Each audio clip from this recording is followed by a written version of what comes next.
The mission of the City School District of Albany is to educate and prepare all students for college and career, citizenship and life in partnership with our diverse community.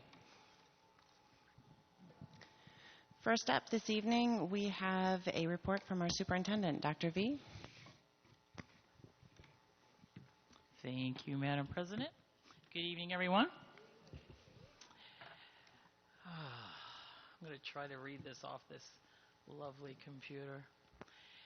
The Board of Education has asked for an update on West Hill Middle School. It's the second month of the school year, and I want to take this opportunity to update you on the progress so far to date. As you know, we created West Hill this summer following the closure of 2 Brighter Choice charter middle schools. We went from 0 to 60 in about a couple of months. Actually, we went from 0 to 290 students in just a couple of months. We've had some growing pains as we work through the opening of new school in a very tight time frame. We work feverishly to hire all the staff we need in a very demanding job market. While there's much work to be done, I'm pleased to see that progress is being made. We filled nearly all the positions that were posted at West Hill, and we also are proposing to create new positions to assist the building with management and security. Our fall NWEA MAP testing at West Hill shows indications that the students are making gains when compared to last spring's Brighter Choice outcomes on math and English language arts. Of course, I'm not satisfied at this point, but we do see indications that our students are making progress. Discipline and student behavior has been a challenge. We know from our conversations with former Brighter Choice staff and families that what we are experiencing is to a degree a continuation of a school culture that deteriorated last year as the charter school's closure became imminent. However, we have to do better, and we will, and we're putting staff in place to do so. We're creating a homeschool coordinator position at West Hill to assist the principal and assistant principal with family engagement. We're in the process of hiring 4 part-time hall monitors and a teaching assistant. We're also expanding our part-time psychologist to a full-time position. The director of security, PBIS coordinator, and behavior specialist are also all providing additional supports to the school to be a lot more proactive efforts to create a school culture and climate that will allow our staff to catapult learning over the remainder of the school year. We've already seen some improvements to date as we've implemented those strategies, and I'm confident in the leadership staff, the families, and the students that will continue to see progress throughout the year. Quick Falcon football update. I'm sure by now you know our football team has put down a new athletic field, and we're already putting it to pretty good use.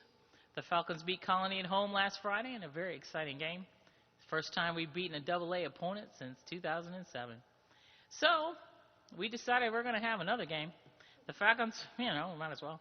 We're looking for a back-to-back win at Mahonison tomorrow night, of course, and then we're going to come back home to close out the season on Thursday night, November 5th against Averill Park.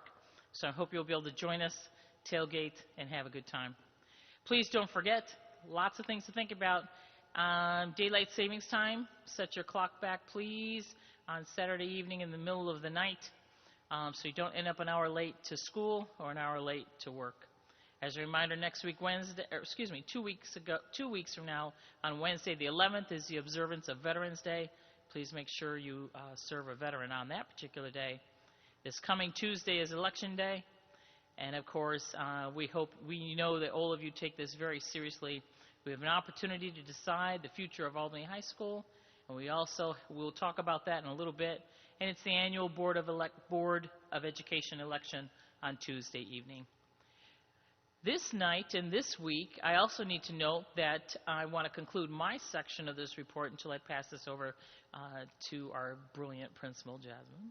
We want to talk about this week is Board of Education Week, according to Governor Cuomo. He has always declared this week as School Board Recognition Week, which is probably why you chose this date for this board meeting.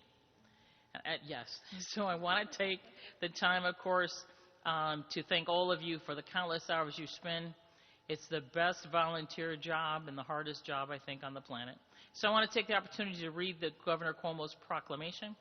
Whereas each year School Board Recognition Week is observed by more than 700 school boards in school districts throughout the Empire State, and whereas the men and women serving as members of school boards are dedicated to children, learning, and community, and devote many hours of service to elementary and secondary public education as they continually strive for improvement, excellence, and progress in education. And whereas the members of the New York's local school boards respond to the educational needs of the communities they serve, And in doing so, these leaders help strengthen our state's educational system and improve future prospects for our children. And whereas during October 26th through the 30th in 2015, activities and programs will be held in communities across New York State in observance of School Board Recognition Week, it's fitting to join in acknowledging the commitment and contributions of members of local school boards. Now, therefore, I, Andrew M. Cuomo, Governor of the State of New York, do hereby proclaim October 26th through the 30th in 2015 as School Board Recognition Week in the Empire State. Thank you for all that you do, and thank you on behalf of the City School District of Albany.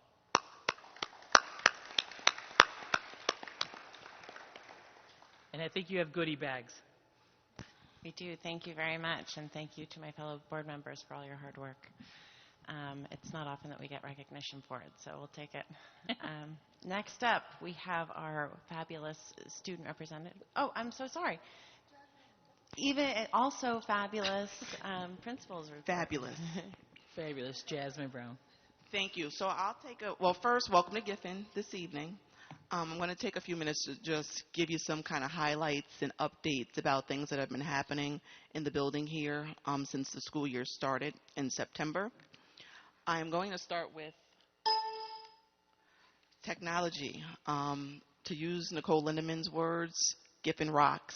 When it comes to those district grants, we had 14 teachers in the building win grants, and they range from classroom teachers to our L teachers, art, phys ed. Many of our teachers put in grants, and a lot of our teams got approved for them.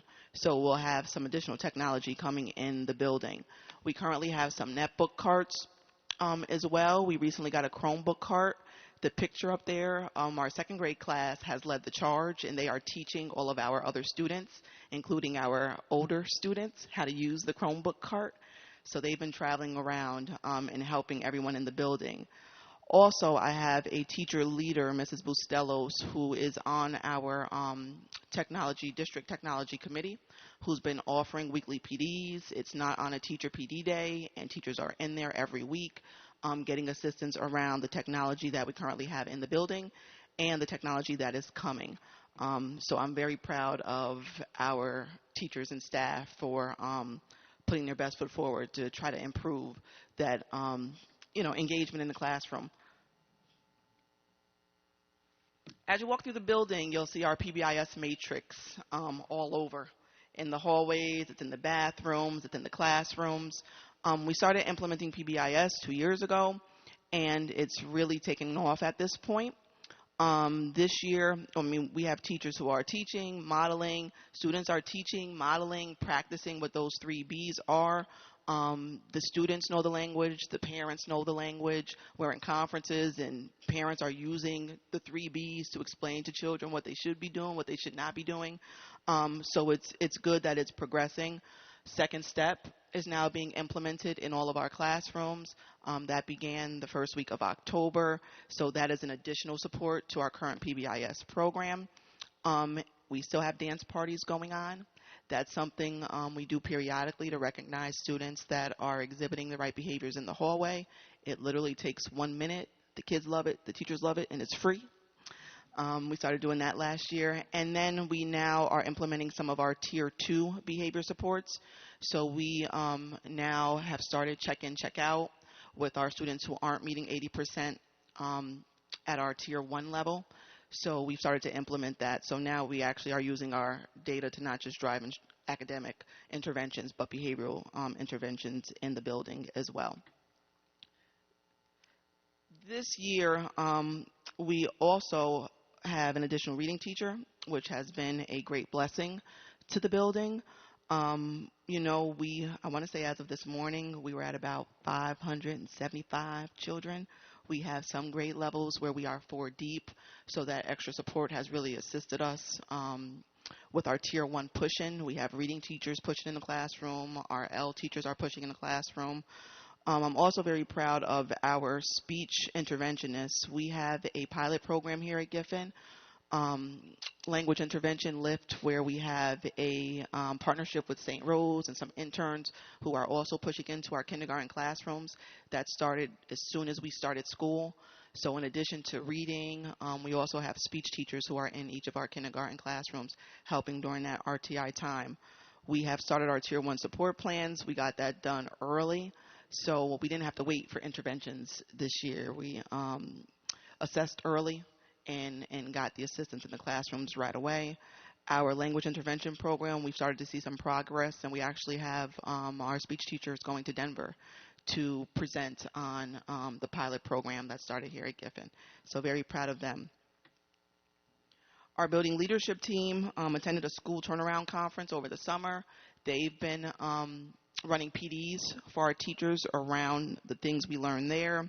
We've started College Fridays here in the building. Students are wearing college gear, teachers are, and we are doing lesson plans around the opportunities that come with making it there, what it looks like, what it sounds like, what you can do there.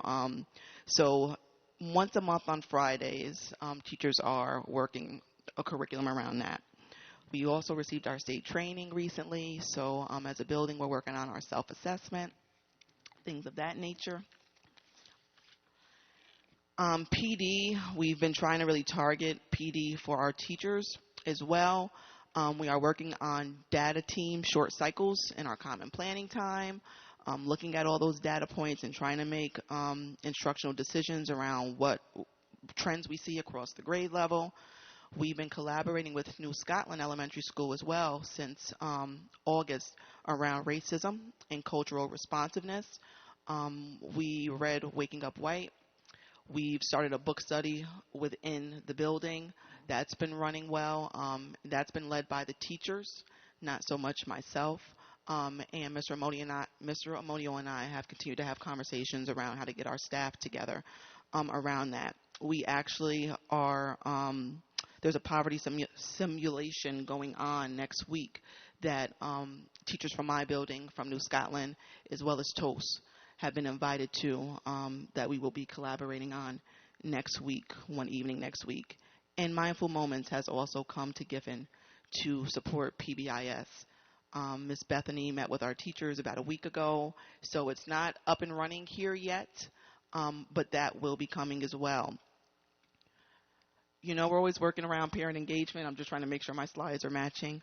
Our Dads Bring Your Child to School Day, we had over 70 fathers who actually stayed for our program and signed in, but we know we had a lot more that day. Those were just the ones that stayed. So very proud of that. Teachers, the beginning of the school year, did community walks and welcomed our families back to the school year, dropped off bags. That was very successful. And we also have some more parents volunteering. We have some identified room parents. So we're always working to try to get more parents in our building in a number of capacities. And lastly, just some other building highlights this week. Jack Gantos came in and worked with our 5th grade students around writing and journaling. At the high school, I used to teach one of his books, so I was kind of starstruck this week and got my own copy signed by him. So that was lovely. Also, we've started planning for our Author and Illustrator Day. We've been doing that the last 3 years in conjunction with Mr. Tui, our First Presbyterian volunteers, and James Ransom, one of our illustrators from last year, has really taken over the charge in helping us get people here. So we already have our authors confirmed for this year. Last year, Catherine Patterson was one of the authors. So be looking out for that SNN. We're trying to make that bigger this year. We like to see more children here getting books in their hands. Also, Zamajane Monroe, a 5th grade student, was recognized about 2 weeks ago in the Times-Union for an essay writing contest that she won. So we're very proud of her. We've been highlighting her in the building. Music's always been a struggle here. This year, currently we have 50 students that are participating in band and orchestra combined. We purchased some additional instruments this year, and I'm trying to work the budget to purchase some more so we can continue to get the hands in the kids, or instruments in the hands of our kids here at Giffen. And Saturday morning basketball is something that's been going on here at Giffen for the last 3 years. Our homeschool coordinator, Derek Johnson, volunteers every Saturday. He's here. And it started off with about 25 students, and it has grown substantially. Last week, I want to say we had about 75 kids here. He doesn't do that alone. There are also parents that stay and assist for that program every Saturday. Our Falcons come down and assist with that periodically. We are trying to grow that as well. It's called Basketball with Books. They read the last half hour. This year, the Howe Library is partnering with us. They'll be coming in once a month to assist with what that hour looks like. We're trying to get some teachers in here and make that hour a little more academic. So the program's been growing, and the gym is full Saturday morning. So if you get an opportunity, stop by and visit our kids. Mr. Polino was here last Saturday with his boys. So feel free to stop down. And our Harvest Fest is next week on Thursday from 4 to 6. So that's also a good time. So if you get a chance, we'll be here, and we'd love to see you. So that's Giffen in a nutshell. And if there's one more thing, I know you're going to kill me, but anytime I get a chance to spotlight my kids, I have to. So, we got technology going on in the building, and PBIS has been a big initiative. So if you walk in the building at 9 o'clock, we start with a song as they transition to class. To be safe, so this is our latest kind of production. When you are safe, remember, you want to keep your hands, feet, and objects to yourself. You want to make sure you walk carefully, and you want to make sure you stay alert. When you are respectful, you want to use encouraging, polite, and kind words. You want to use a nice indoor speaking voice. You want to raise your hand if you want to get your teacher's attention, rather than shouting out, going, me, call on me, call on me. Finally, when you are responsible, it is your job to complete all your classwork, complete all your homework. If by chance you do get in trouble, make sure you accept consequences graciously, okay? It is just one thing, so you can just kind of accept it and move on. So remember, at Giffen Memorial Elementary School, we practice 3 B's. That is to be safe, be respectful, and be responsible. I can't wait to go to school to bother Mr. Huntley. I can't wait to go to school to play with my friends. I just want to get to school and finish my writing. But guys, you know what they're going to tell us? Be safe!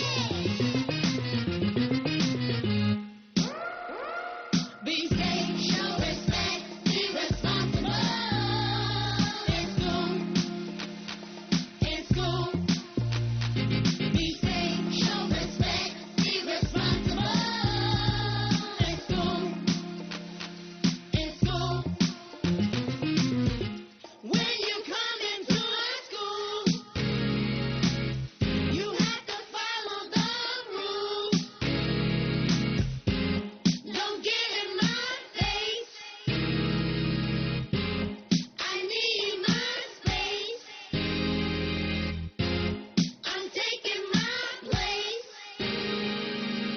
We are the Gators, can't be replaced. Be safe, show respect, be responsible. In school. In school. Be safe, show respect, be responsible. In school. In school.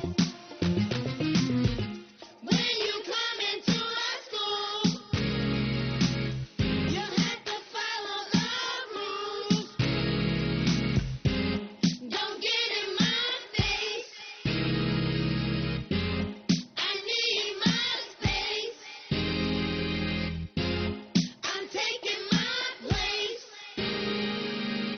We are the Gators, can't be replaced. Be safe, show respect, be responsible. In school. In school. Be safe, show respect, be responsible. In school. In school. Dudley. First things first, in this space, you gotta be safe. You can't be running around wilding out all over the place, endangering the rest of us and acting a fool. You better get yourself together. If it's you, that's not cool. Now step 2, you better show some respect to yourself and to each other. It's a way to connect. It's the currency like money, credit cards, or a check. You wanna earn it, then show it, cause that's what we expect. People People around here, they're responsible too. If they say it, they mean it, and they will follow through. They take care of business and they get the job done. Be safe, respectful, and responsible, and also have fun. Be safe, show respect, be responsible. It's cool. It's cool. Be safe, show respect, be responsible. It's cool. It's cool. It's cool. You gotta be safe. It's cool. You gotta be responsible. It's cool. So welcome to Giffen. It's cool. You gotta be responsible. Yeah. Hey, Jasmine. Oh, sorry. Go. Oh, no. I'm sorry. I didn't see you were go. No, go. So just a couple of things. One, thank you so much, Jasmine. You rock, as does your school. You couldn't ask for a better presentation, and the work you've done is just so stellar. When a couple of things, instruments, don't forget to tell your staff about Albany Fund for Education in terms of grants, and they're accepting grants now again, and they do work with instruments and bringing them in to enlarge the number of kids taking music. And the other thing is, don't forget us when time comes for you to tell us what you need. Even as a board, we've always said if we can't give you everything every year, please, because we need to support the extraordinary efforts that you do in this school. And you're a rock star. 575 kids, I believe, is a testament to your leadership in this building.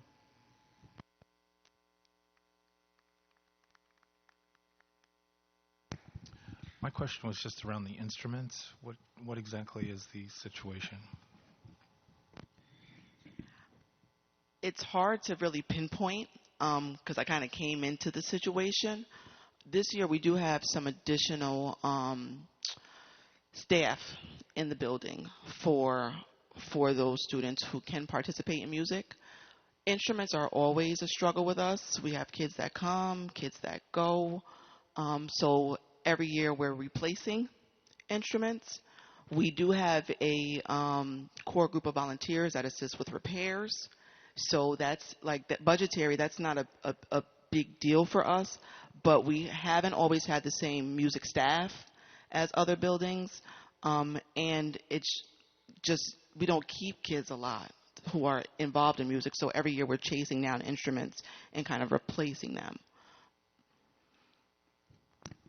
I just want to make sure I understood what you said. This year, the problem is not staffing, it's instruments. So the staffing piece is okay on instruments For and music? right now, yes. Okay. For the kids that we have participating. Ideally, based on the number of kids we have in the building, we should have a lot more students participating and probably have more staff here for them.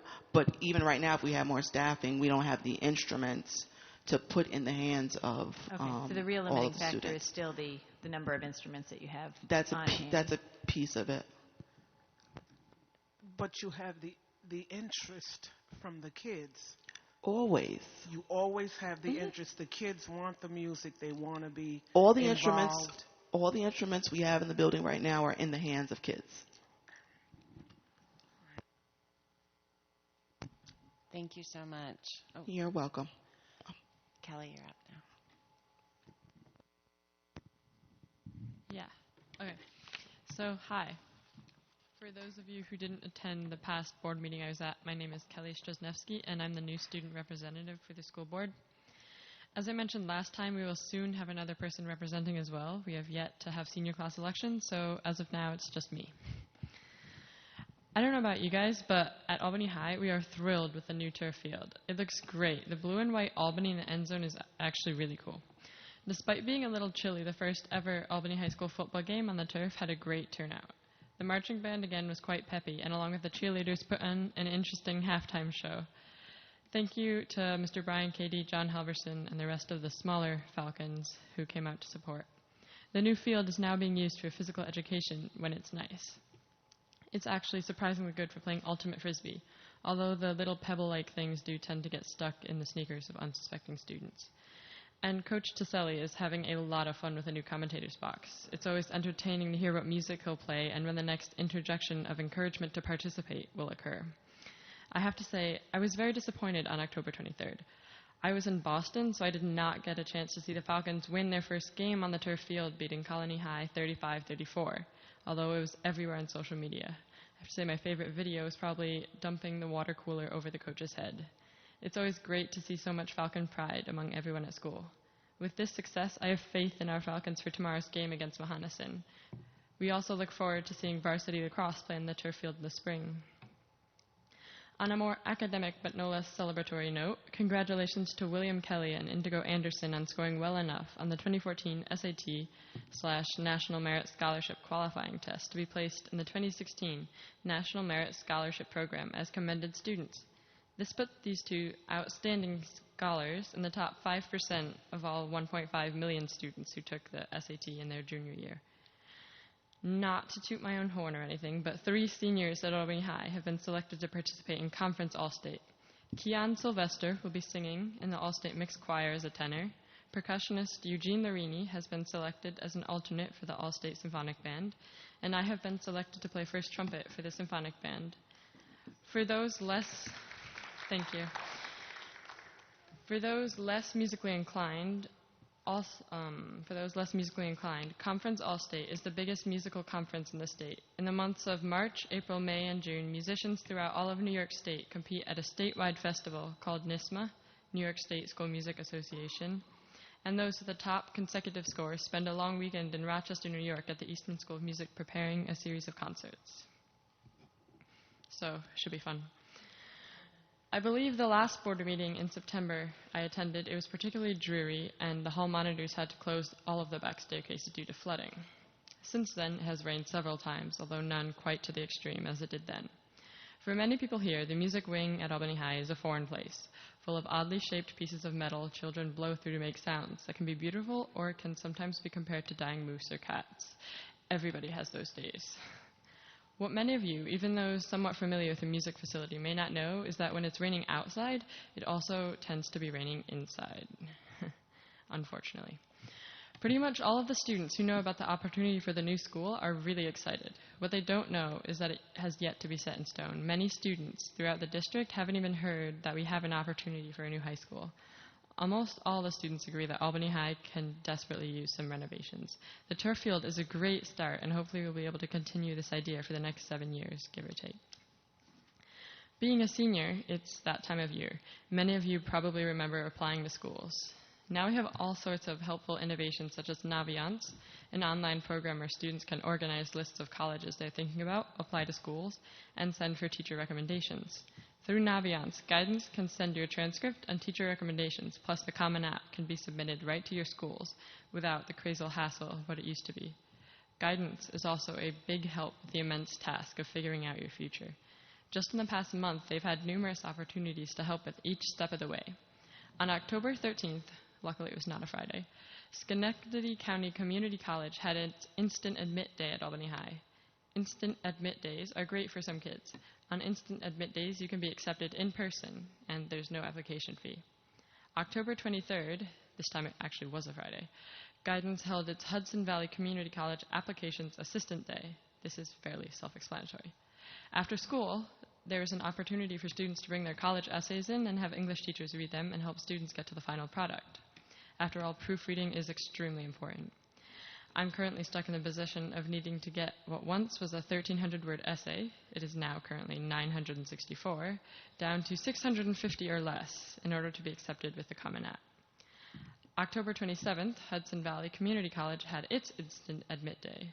Also, if there are any Albany High School parents here, yearbooks can be pre-ordered now.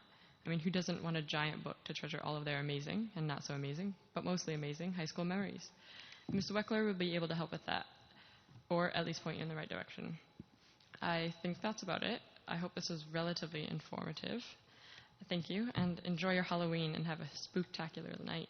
Although, if you do happen to see a slightly ghoulish-looking Fred Weasley and an earless George, do not be afraid to say hello.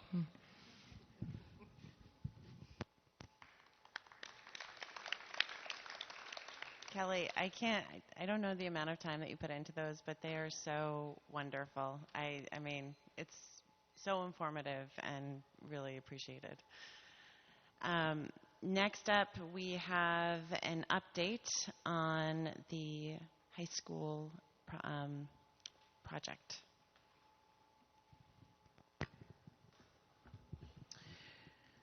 We do, Madam President, and I hope you'll forgive my back so I can see and chatter at the same time. We wanted to give an opportunity for everyone to be reminded about the work that has been done so far to date and the voter information required for next week. And then allow for public comment today. Any final questions from anyone who is in the audience, the questions from the board, to help you in making decisions. I don't know. Thank you. As you know, Albany has an incredibly long history, and I forgot in the Midwest because you were way ahead of us in your history, and to find that we have a public education from 1868 to moving the high school to its current position in 1974, it's really truly an amazing trajectory of change and challenge in the school district at large. Tuesday Vote, of course, is about to renovate and expand Albany High School, a culmination of more than 15 years of discussions. 2001, the board did consider this as a part of the entire district renovation plan and made a decision to set that aside at that time. In 2001, you approved a plan to rebuild all of the elementary and middle schools, and referendum brought the scale and scope to about $204 million. And then, of course, from 2003 to 2010, all of that renovation for the middle schools and the elementary schools came in on time and under budget. The good news then was the board had to decide how it was going to work on the high school, and at that time there was ad hoc facilities committees that were working on that. It continued through till 2012, and they presented that report to the board. You'll recall that.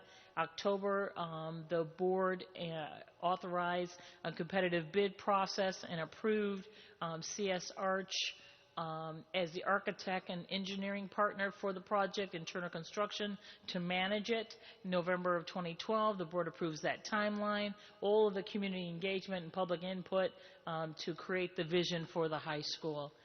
After that, then, after we had focus groups, oh my goodness, we had focus groups. We had, well, I forgot. We had focus groups and forums to involve the public, town hall meetings, summits, as well as specification plans. After that, the board then received the demographic and enrollment study at the end of May of 2014. From that point, from concept to design, the board reviewed this, reduced costs, created estimations, and then in February approved the referendum for 199.5. You'll recall that the board approved that, and following that approval, with the work on the field and the pool project, we reduced that original proposal to $196 million. So in September and October, we have been everywhere to allow community input, to guide discussion. We've had 33 community presentations. You know, we're holding 4 different public tours. We've had 4 presentations here on the board floor and a town hall meeting in the end of September of this year. This all leads us to Tuesday, November 3rd. I hope you'll go back and look at the information on the website. You can also find things. We will start to continue communication through School News Notifier, Facebook, and Twitter. And then it's proposal number 2, so make sure you read your ballot well. Proposal number 2, city proposition number 1, and it'll be on the back of your ballot. So make sure you pay attention to that. And Madam President, is there anything else you want to add? Or no, I just wanted to thank everybody. And I also wanted to point out, we actually, with all those thorough dates, there was one date that Ron did not add, which was there was, we actually did a round of presentations in April as well of this year. And which Ron did the presentation, so it wasn't me. But I really just wanted to thank all of the board members have been out at different community events, and superintendent has been out, Bill has been out, Ron has been, I think, everywhere in the city. And then we also have been fortunate to have Carl Stewart from Turner helping us, and Rich Peckham from CS Arch coming and working with us. And what I'd actually like to do, if it's okay, are there any questions in the audience for us? Yes. Well, what I'd like to do is, can we actually have could we have, Sue, would you mind calling up people, and then can we actually have the team here, and I'll sit, like Dr. V, you and I, and those guys, can we all sit there and then have people come and ask questions, and I'll move my stuff and they can pretend I'm me?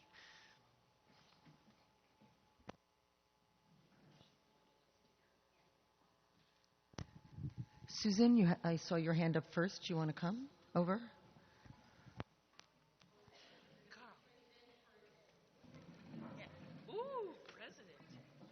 You also get to be... Which is about all you really should want to do. Yeah, really.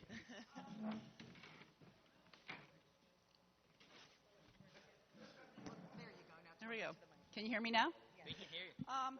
Okay, so those of you who know me know I've been talking to pretty much everybody in the city of Albany about this plan.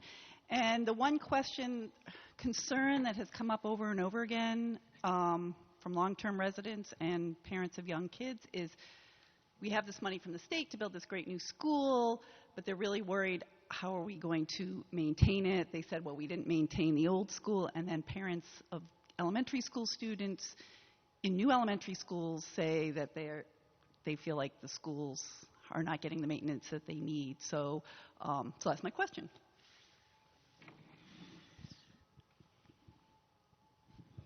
Good evening. There it is. Okay. I think that I certainly cannot fully support the notion that schools aren't cared for, because I do believe they are.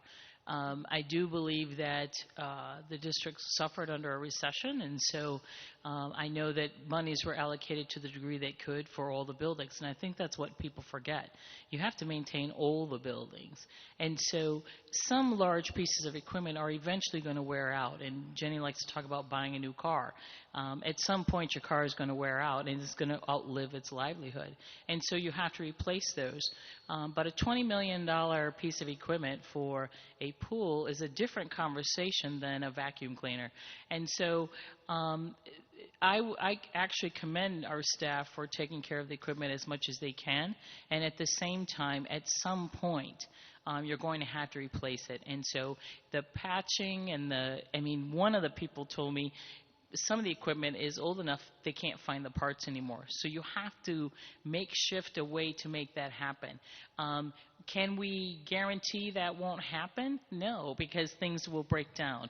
Can we do a better job? Absolutely. I think one of the biggest design changes that we're going to see is what I call the panel work, and the panels of information for our staff to understand an early warning system on equipment, so staff understands when something is breaking down, which this equipment doesn't have.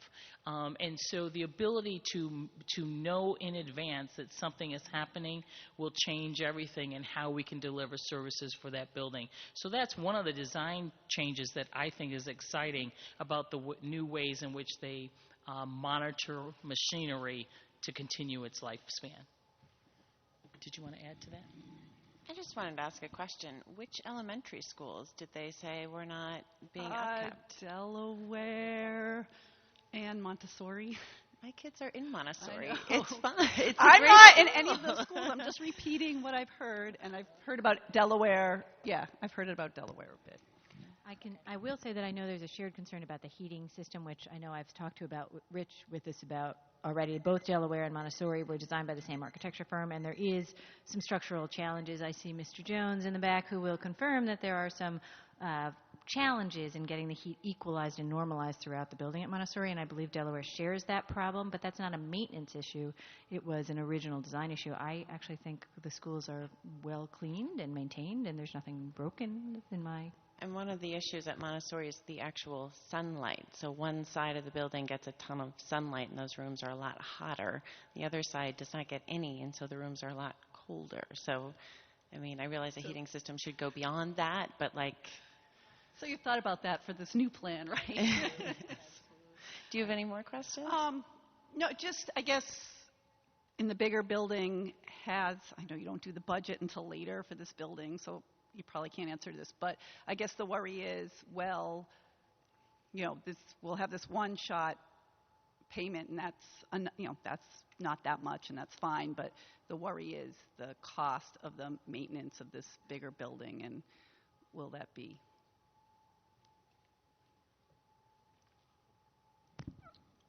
Some of the costs associated with a bigger building, I mean, you have more students coming, so you need a bigger building regardless. And then with the new materials, the new systems, some of the maintenance should be less.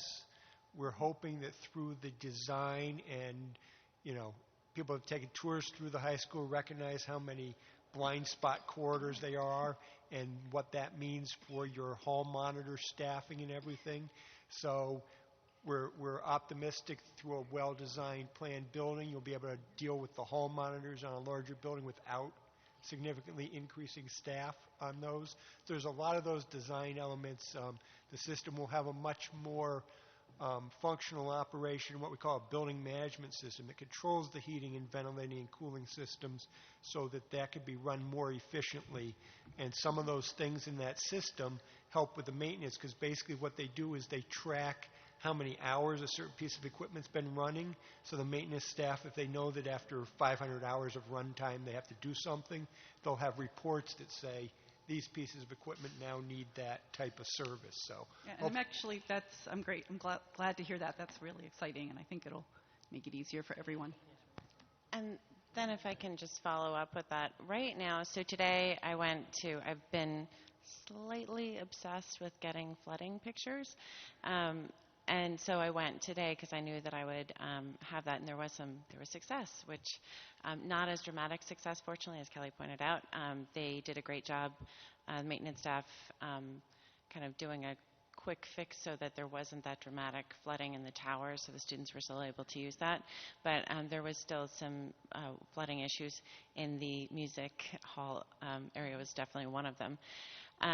But our maintenance staff were up on the roof fixing things, mopping up. The amount of time that they're going to have not having to mop up things, it's unbelievable. The amount of, realistically, the amount of work that they have to do right now, and this is plain old Ginny without any, data that Bill has, or Kathleen has for that matter. But it's not a promise. It's just my own speculation. I can do that. But I really think that we can do a much larger building with the staff that we have, because what they'll have to do is going to be completely different. So they're going to have to clean more, but it's cleaning. It's not repairing. There's a duct as big as I am that is completely made out of duct tape. Now, that's props for using duct tape appropriately, but again, I can't imagine the amount of hours it took to do that. So you kind of have to, you balance that. So without so much maintenance where you're actually having to constantly repair the building, you just need to clean it and upkeep it. It's a much easier proposition. And that I was going to say that maintenance is most important is preventative maintenance, to getting out in front of these equipments. And when you're spending your time repairing them and patching them, you spend less time on the preventative maintenance program that a new building would bring. So I think you'll see that the staff can get out ahead of that in the preventative maintenance, and then there's less time patching and repairing, and they can stay on top of it because it is much past its useful life on a lot of this equipment that Rich and I have investigated on this building. Okay, thank you. I hate to kind of leave the reservation, but it feels like what she's saying is we're touring people through a building that's old and seemingly uncared for. How are we then asking our taxpayers to provide funding for $196 million without committing to doing a different maintenance and inspection plan? I believe, well, it's not really what she said, but if that's your question, we can answer that. Okay. Well, then that's my question. I thought. And I think realistically, Kenny is also on the facilities committee. You and I specifically have spoken about the facilities committee getting together to talk about reevaluating our process. We do have a very thorough process. State ed, by state ed mandate, you have to go through every single building thoroughly every year. And as a result of that, every year we have a list of things that we look at. We prioritize things with a certain amount of money that we have and repair moving forward. I think that it certainly is worthwhile to look at it. One of the things that I would point out, though, is for a heating, ventilation, air conditioning unit to last for 40 years, it had to be well taken care of. I mean, that's one of the things I think people miss. They say, how did this happen? I'm like, well, it's 40 years old. I mean, I don't know any air conditioner that is 40 years old. It's just, they had to be well taken care of to last this long. The roofs are 40 years old. I mean, at some point they fail. And realistically, the conversation, should we have replaced these sooner? Well, for 15 years we've been talking about the needs of this building and how the design of this building does not serve our children. We all know that. I mean, the other night I just learned from our wonderful guys over here about how they're actually, the building, when it was built to be a completely different building. But that building came in over budget, so it was somebody that came in and said, oh, I can do a building. And I talked to a parent, or not a parent, but a woman that was new in the school. Her last 2 years were at the 1974 school. And she said, oh, it was so cheaply made. There was stuff falling apart when we first went in the building. So this building wasn't a well-built building. And the fact that we have systems that have lasted this long means they actually were well cared for. Can I just finish your thought that you started on? I don't think you finished. Was 10 years ago, 12 years ago, we were talking about, should we replace the HVAC? Should we replace the roof? And the decision, the thoughtful decision, not a negligent decision, not a neglectful decision, but a thoughtful decision was, this building could be demolished sometime in the next 5 years. Why would we put $22 million into an HVAC system in a building that might not live to see another day? So as a taxpayer, I was not a board member then, I would have hit the roof if I had been asked for a bond referendum to pay for a new HVAC system, while all the time the newspaper was reporting that the school might be being moved or being demolished and a new school built. It was a strategic and thoughtful decision to not replace systems, to maintain and repair them. And as Ginny has beautifully pointed out, the design life of these things has come. It is now time. They must be replaced one way or the other, whether we use the building or not. And then I'm just going to tag on to the end and say, for those, even though you didn't ask this, Mr. Tremont, who talk about, well, have we thought about the taxpayers, independent of all of us who are taxpayers? That actually is why when the high school rebuild was pulled back when the middle school and the elementary schools were done, because it would have defeated all of the renovations, all those intervening years, during recessions, during cutbacks in the state, there was that consideration of what is the tax impact, what is going to happen, while the high school continued to have its needs. At some point, you can't keep having that conversation. At some point, the very thing that should have been done back in 2001 and then waited all these years to see if we could not have to do this, knowing it was a big nut to crack, but had to be done for the sake of our children and the learning going on. Finally, that's where we are now.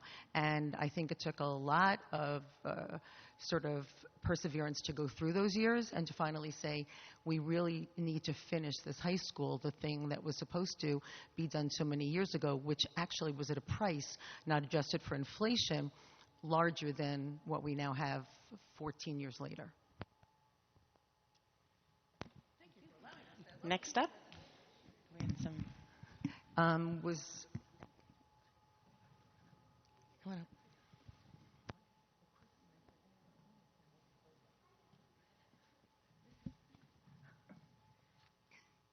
Hi, I'm Christine Carrera. I have a couple questions. I haven't done my homework. I haven't read all the stuff online. But just a couple questions. Is the new design incorporating and collaborating with energy efficiency measures through NYSERDA? And are there any specific green building or energy efficiency programs that the construction is utilizing? And what about sustainable technologies and means to lower operational costs and reduce the carbon footprint? Are there any solar or geothermal components to the design? And the other thing, I'm assuming there's federal money in the project, so I'm just curious to see if there's no federal money? Okay. It's all state? Okay. Well, for federal projects, there's a component called Section 3. So Section 3 is a really great thing for communities because it requires the use of local low-income workforce and training of local low-income workforce. So I was wondering if that was a component of the project, and if it's not required by Section 3, is it going to be done in some way? So those are my questions. Can I just say yes? The project will be designed sustainably. A lot of the things you talk about are a lot of the details we have to get into. Right now it's been budgeted to be LEED Silver and/or designed to New York State Collaborative for High Performance Schools. As anybody that's gone through those processes, there's thousands of decisions that need to be made on how you get there. And everything will be evaluated from geothermal to solar to biomass to anything else that may be appropriate for the building as we start to look at the exact systems that are going into the building and how they all lead to that situation. As far as I know that the board will be having discussions on any potential requirements for minority and or women participation in the bid process and these training programs you're talking about. But we're 2 years probably from voter approval to when we actually start construction. So there's plenty of time for the board to review and make those decisions about the processes going forward. And just to follow up with that, there's been a definite interest from the board on making sure that the other component of that you were talking about, making sure that we have local minority women-owned businesses and people working on the project are involved. Thank you. Jenny, we need more time.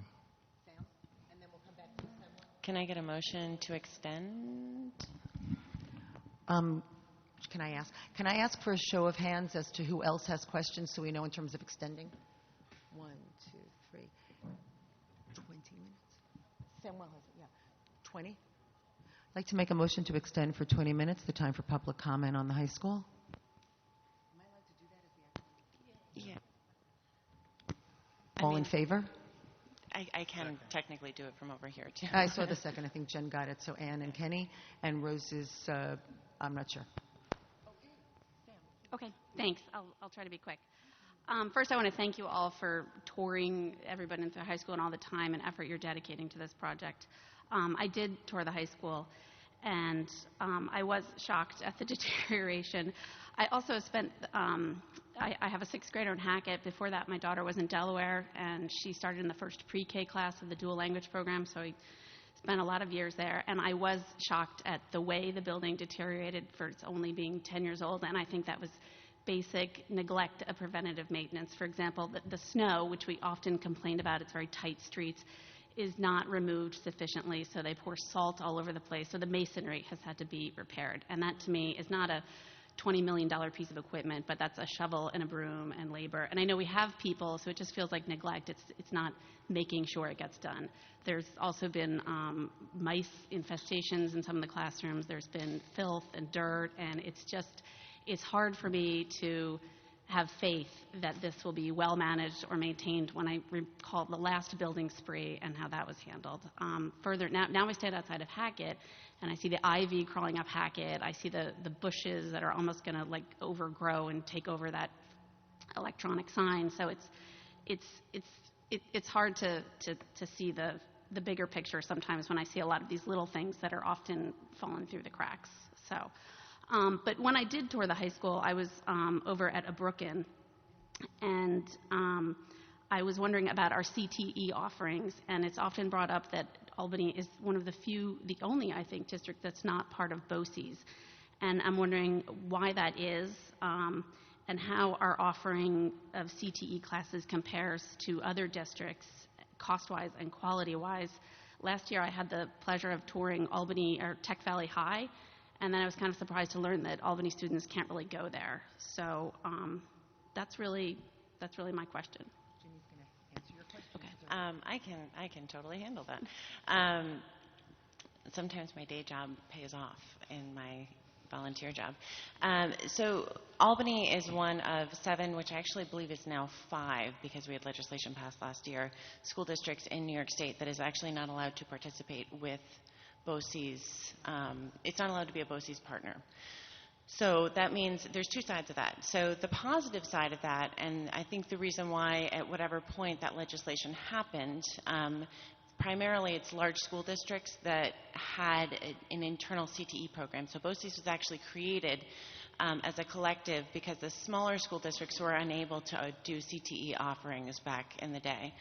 But the thing is, every school district mandated had to belong to BOCES, so had to pay a BOCES fee of some sort. So the larger school districts that already had a CTE program, or even Hoosick Valley is one of the ones, so it's not just large school districts, but did not pay.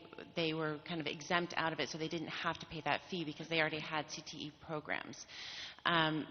That kind of moved over the years, so BOCES has become a lot more than just CTE programs. It has a lot more offerings. Tech Valley High is one example. So there's discussion that happens every year. People come in and talk about legislation to pull one district out of that exemption, or it's not really an exemption, to be allowed to participate with BOCES. Albany could participate with BOCES, but we have to pay a full tuition fee, and it can be quite costly. So it's often one of those things where it doesn't really pay off to do it, and eventually it might happen to. There might be legislation someday where we do get BOCES aid. So the other layer of that is every school district, they have to pay a BOCES fee, but they also get BOCES aid for that. We would not get any aid on any tuition that we pay for BOCES programs. So it's quite an expense. It's also something that when you're looking at it in terms of CTE, we would be offering it in a completely different way than we do right now. So right now, CTE is actually integrated as part of the high school day. Any student can take CTE programs. I happen to know, like Kelly, took cooking classes. Sorry to put you on the spot like that, Kelly. There's other people I know that have taken all sorts of other classes. So, for our students, CTE is like when I went to high school, the kids that I call them the girls with the heads, like they were going to the beautician classes, and they would go to school for a chunk of the day, and then they'd get on the bus and they'd go away. And it was a completely separate thing. Those kids are not really part of an academic programming, and it really wasn't an option to be part of an academic programming. So if we made the choice to go with BOCES, we would really be making the choice you would have 2 tracks. You wouldn't be able to kind of integrate it. And now the way CTE programming is going, it is a college-ready course. So kids can go into cooking. They can say, you know what, I just want to learn how to cook a little bit, and I'm going to go back to my IB classes. Or you can say, wow, I love cooking, and I'm going to get a job right out of high school. Or you can say, I love cooking and I want to be an executive chef and I'm going to go to a 2-year college, or I'm going to go to a 4-year college from this. CTE programs are no longer something where you're separated from the academic world. And the benefit of having an integrated CTE program, aside from the conversation of BOCES, is that we actually are able to offer that. So our students that take those programs, they can go the same route as somebody that goes to BOCES, but they can also go a lot of other routes too. If we just did BOCES, there would be one option. You would take half the day, then you jump on the bus and you do something else. So it's not just that it would be incredibly costly for our district because we're not allowed to participate, it would not be aided, but it's also that we would be completely changing the way we offer CTE programs. And I think that that would be a really big decision for us. You know, as a district, do we actually want to go in that direction? I mean, for me, that wouldn't make sense. With a son that's in 9th grade, I want him to take a carpentry class. He's probably not going to be a carpenter. I mean, maybe he will, but if it was a BOCES program, he would never take a carpentry class. And so it's something that, I mean, you really have to balance those choices. I was just going to say, Sam, in terms of CTE, what we've done, building on what Ginny said is it actually allows us to integrate those classes into regular science classes that occur.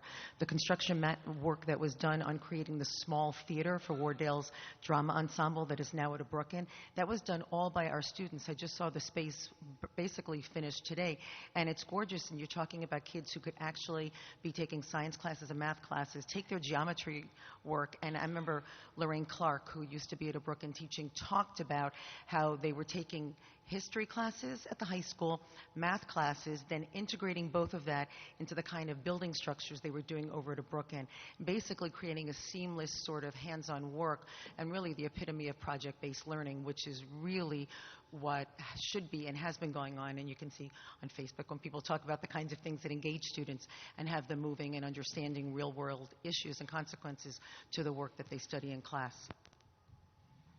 Okay, thank you. Thanks. Samuel?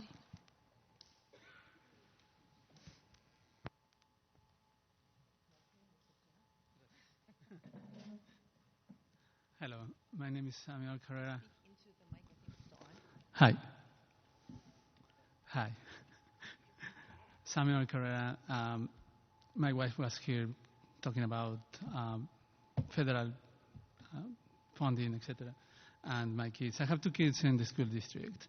And one of my kids is going to start going to Albany High next year to take algebra down there. And now that I saw what is going on in the building, I'm very concerned about the safety of the kids, because I cannot imagine how it was allowed the building to go in that kind of state in which a world collapses. I mean, if a kid had been just walking by or something, next to it is something really, really, something that concerns me. That should not be allowed. It doesn't. I don't care if the building is going to be demolished or whatever. While it is functioning, that should never happen. And how can I have reassurances that that is going to be done in every single building of the school district? It's a very critical thing for me to know that my kids and everybody else's kids are safe. Thank you very much. So 2 things. I would say when we're looking specifically at Albany High, the best way to, this proposal is the best way to make sure those things happen immediately. We've talked extensively with both Rich and Carl about how do we hit the ground running with all of the immediate needs that are there. And they've already, talked about a lot of different ways to address those needs. In terms of long-term with the district, that was actually one of what Kenny asked when he was trying to speak for Susan. We do have a process of what we do with our buildings.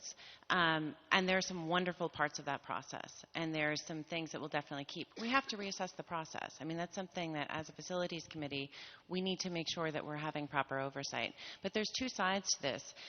When we're looking at buildings, when you have a Great Recession, and this is one of the beautiful things about building aid, so we have gone through and we've invested, and we've been fortunate that the citizens of Albany have voted for various proposals over the year. I mean, over the years, you'll remember that on the ballot there's been different proposals.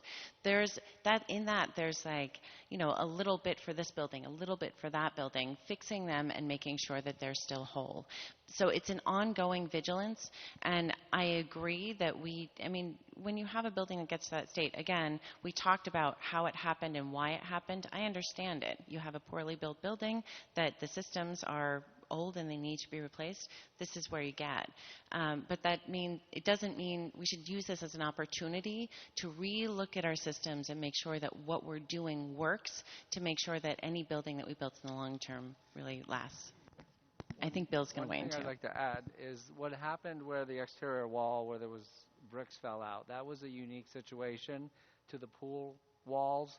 There was a problem with the dehumidification system, which led to excessive moisture within the walls, which people couldn't see. And then when we had the extreme weather temperatures in January and February, the condensation in the wall and the expansion and contraction actually pushed those bricks out. So what happened in the pool exterior wall is not symptomatic of the entire building. It was kind of primarily caused by a dehumidification failure, which when we had excessive moisture, which we couldn't see. And to reassure you, yes, there are at any given time water coming down when there's rain in the stairwells and all of that, but the most that you can expect as the building is being, hopefully that this will pass and the building will start being renovated, is that your child may be in a very hot room or a very cold room, depending on the time of day or where that classroom is until the full renovation occurs. But it's not the kind of thing where there is a fear at that moment, because it's really the skylights and certain specific areas that the rain just keeps coming down in, or certain stairwells in the areas where the dance hall is. But within the classroom itself, while it may be cramped and it may be hot, it may be cold, and it may be sort of overcrowded, your child will get great learning. The staff has been working in that building and is still delivering excellent instruction. Okay. Thank you very much. I know that everybody works really hard, but sometimes we have to make sure that we speak for every kid in the school district again, and just make sure that even if it is expensive, we need to address whatever things make the building unsafe. Thank you very much, everybody. We really appreciate you doing that. The hands again, Dan? Oh, I'm sorry, was there, or I think that, and Dan, and then after that, I don't know your name, ma'am, just, okay, it'll be the very next one. The building? Yes, thanks, Dan.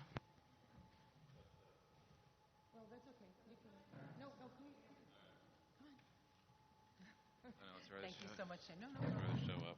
No problem. Just go record myself. I went to Albany High I graduated from Albany High about 10 years ago, which is part of my decision that I don't want the rebuilding to take 10 years. I mostly just my questions are kind of futile at this point, because it's a up or down referendum, and I suppose the law constrains us. Otherwise, I would very much love to have seen a multiple choice, because throughout this process there were always multiple versions being presented, and I'm very much for the renovation and the expansion of the high school. Like there was this $100 million plan or $80 million that I would definitely. Those renovations? Well, maybe $120 million. I would vote for that in a heartbeat. $200 million is anyway. So maybe eventually I think I'll just stand aside, because I never vote for something under duress. Otherwise, I wanted to share the narratives for this high school were security-based and to me, security is another version of control. And if there's anything that makes me feel unsafe in a building, it's when there's more doors that are locked and more guards posted. And that was my experience as for freedoms were restricted for seniors and moving forward. So think about that. I'll just stop there so we can move on. Dan, actually, before you go, I remember you coming to the meetings when we were talking about that. This is actually cheaper than any version that we looked at when you were on those committees. It was, and Rich might have this off the top of his head. I know the most expensive was $260. I think it was $260, $230, and $220. Is that right? Yeah, so the three options that we were looking at when you were at the table was more expensive than this current option. The other layer is when you're talking about 10 years, the reason, well, it's 7 years to build the building. 7. Yeah. The reason why we made It'll that... take 2 years to start it. Correct. But the reason why we made that choice, there's two reasons. One, when we're looking at the local property taxpayer, that's the way the initial idea came. But the other real reason, and as a parent with children that's going to be there for all 7 years, it has the most minimal impact on the kids. And when we do anything in this district, we have to focus on the students. So I understand that there's some uncomfort in the community about the length of the project. The fact of the matter is, it's better for our taxpayers, but most importantly, it's better for our kids. So if we were to, our children have to be in that building when construction's happening. When we phase it, it minimizes the impact because we focus the construction in that area. So if we were to do a faster version of the construction, what we would be doing is we would be taking some of the children and they would be having it would be much more invasive for their educational experience. And that was just not an option for the facilities committee. We did not, if we knew that we had children in that building, this construction had to minimally impact them. So that's one of the big things. The other thing, when you're talking about security, the issue with a courtyard isn't just security, it's also a waste of space. I mean, it's beautiful, yes, but the fact of the matter is, when my son has a classroom that's moved 4 times because they can't really find a room for it, by the time I get in there for open house, I mean, we have a huge space issue. We have overflow classes in Brooklyn. So that's the reason for the expansion. When we're looking at that courtyard space, we're not just talking about security. And I would argue that when we talk about security... Not just the courtyard, but the hallways and the entrance and realistically, exit. I mean, you remember walking around there. Yeah. It's beyond security. It's unbelievably difficult to find anything in that building. Right, I'm just referring to the narratives. But it's my optics, but it's argument also I guess would the be, way that things are actually designed. One should base a decision based not on narratives, but based on the actual facts and the actual plan. So. Oh, yeah, they influence each other. All right. Sridhar, you're next? And this is still on the high school project, and then we'll move on. I didn't mean after Sridhar we're moving on. I meant we're going to take Sridhar, then we're going to go to the back area, and then we're going to move on. Just have a quick comment. It's not a question. What I want people to realize is that we are paying 100% of this project. We are paying for the small amount now. We've already paid in the 63%. The $124 million that the state's giving us, well, we paid the state. And it's going into a capital fund project. If we don't take it, somebody else is taking it. Somebody else is going to build a building outside Albany, and we would have already paid for their project. That's all I just wanted. Thank you very much for that. Anne Marie?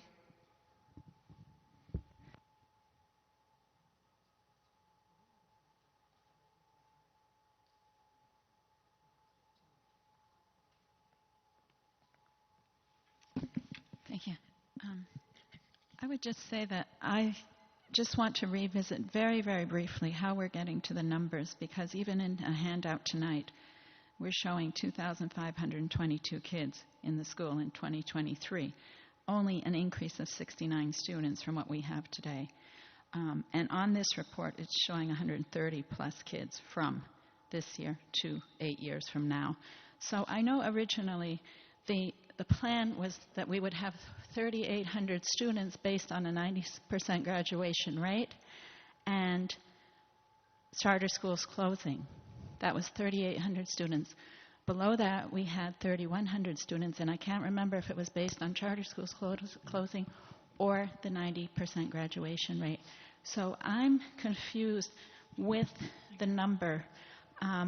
The other thing is we will have to have, we were told, 50 to 75 more staff. That's going to be about $3,750,000, assuming on average they're getting paid $50,000. And I know we were told that we would have to move kids off campus, maybe not to a BOCES, but seniors are going to be going off campus to college for half a day, is one of the things that was told as well. So the other thing I've also heard is that we're going to have to move students out of the building during the construction. So these are just things in my mind that I can't wrap my head around, but if I could just get a brief explanation. So, Anna Marie, I'm going to speak at least to the first question. I'm not sure I can remember all of the things that you said, but I actually raised this in my board member questions. You will see these. They're already live online. People can find them on board docs, the beauty of board docs. I raised this very question. The numbers that are in the slides, which are pulled from the grade configuration meetings, are actually cut from the demographic study, which is also available in its entirety from the Restructuring Albany High page. You can pull up the entire study. That study had 4 scenarios in it. It had the as-is scenario, which is the slides that happen to be shown right there. That scenario is not a realistic scenario because the second scenario is charter schools closing. And the second scenario, the first part of it, has already come to pass, which is that Brighter Choice has closed. That scenario includes the closure of the high school charter schools as well. The third scenario is an increasing graduation rate, and the fourth scenario is a combination of those two. So those slides, as you'll see as you look at them, each slide then explains that, oh, well, this slide shows this, and then on the next slide it says, but in fact, we're already 200 or 300 people over that slide. So those slides are not a realistic projection. So that's number one, is that they are not the right projection. They're an old projection, and they're already not true just 2 years in. Secondly, we have under contract already and ongoing. I know Mr. Hogan has been staffing the contractor on this, another demographic study that will give us a better number. We all know that Albany is very hard to plan for. We all know that with charter schools opening and closing, and we have no control over that, that is a very, very hard thing for us to do. But I do believe, based on the information that we have looked at to date, that we have chosen a very realistic scenario of 3,000. That is not a number that was pulled out of a hat. It is a middle-of-the-road scenario based on the studies we've had, and the study that will come will confirm it, I believe.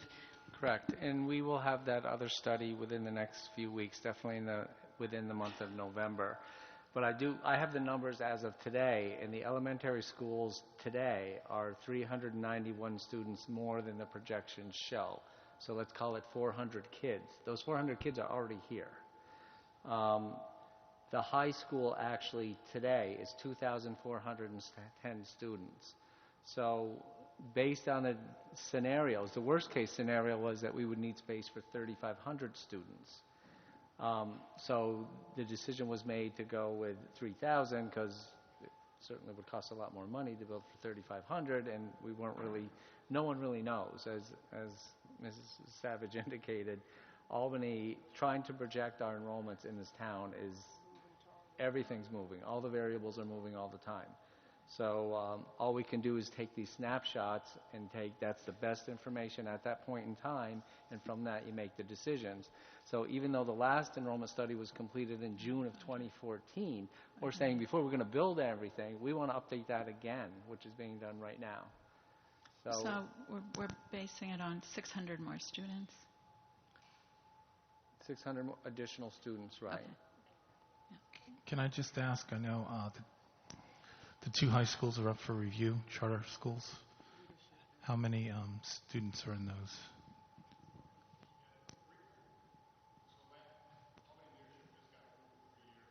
Oh, it did, okay.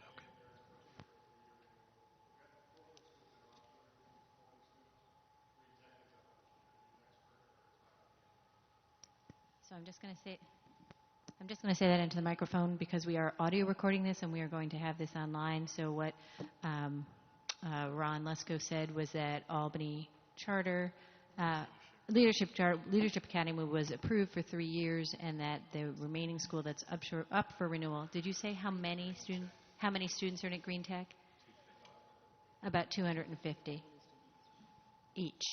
So that would be 500 Albany students. And one thing I always like to make clear, because some people know this, but not everybody knows this, is that Albany charter schools have children in them that do not live in Albany. And so if the charter school closes, those children would be educated by their home district unless they found another solution, but they would not come to Albany's district. In the back, I think there were two more hands, Ellen and somebody else. Was there somebody beside? Well, Ellen, why don't you come up now? And then was there another hand? Because we need to extend time. So after Ellen is speaking, is there anybody else who wants to speak on the high school? Going once, going twice. Another question? Sure. Okay, why don't we extend for 10 minutes then? I'd like to make a motion to extend the time for comment on the high school project to 10 minutes. Second? Ms. Savage, all in favor?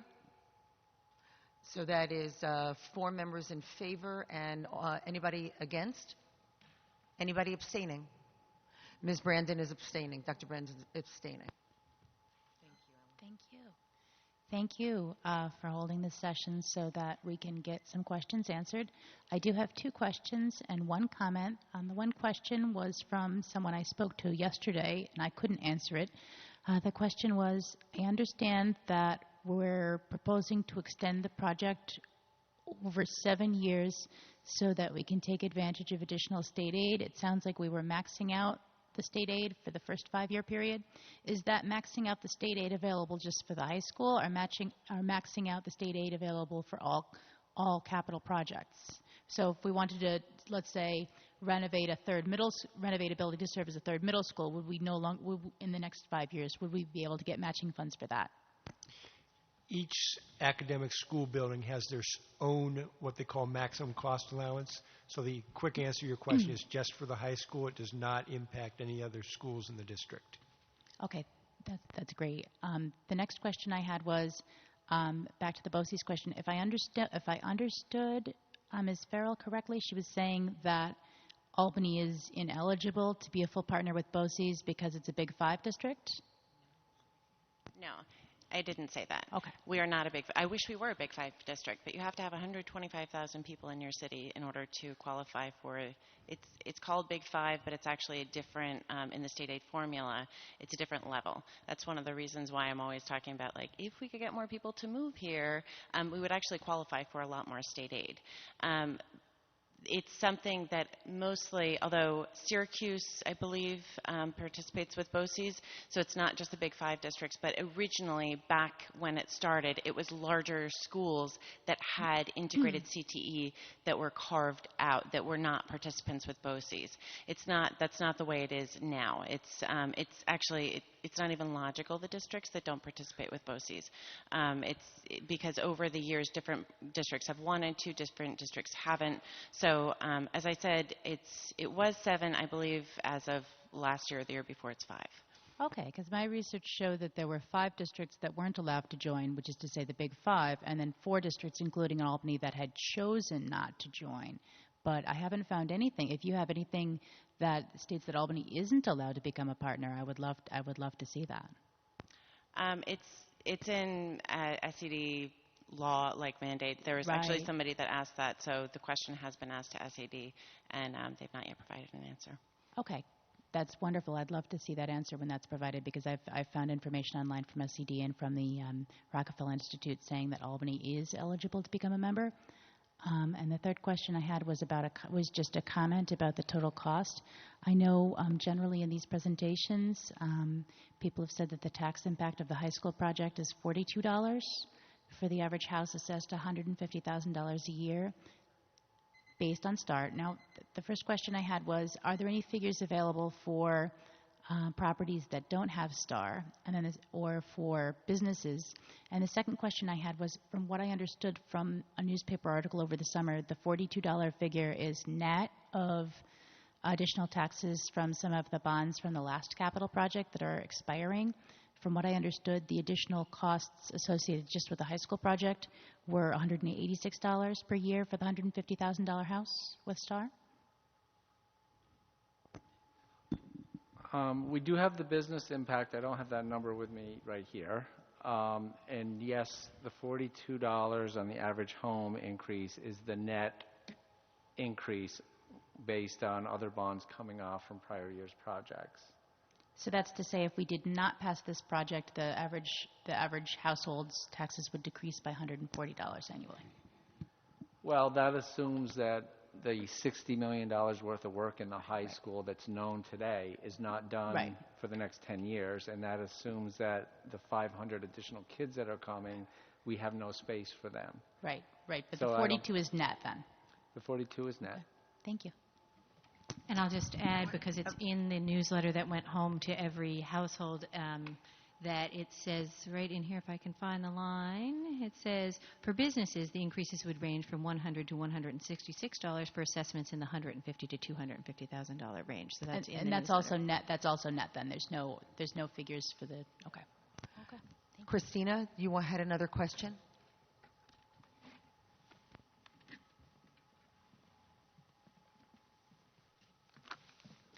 My question is, it's my understanding that there's a lot of housing slated for downtown Albany, in the area where the convention center was previously slated to be built.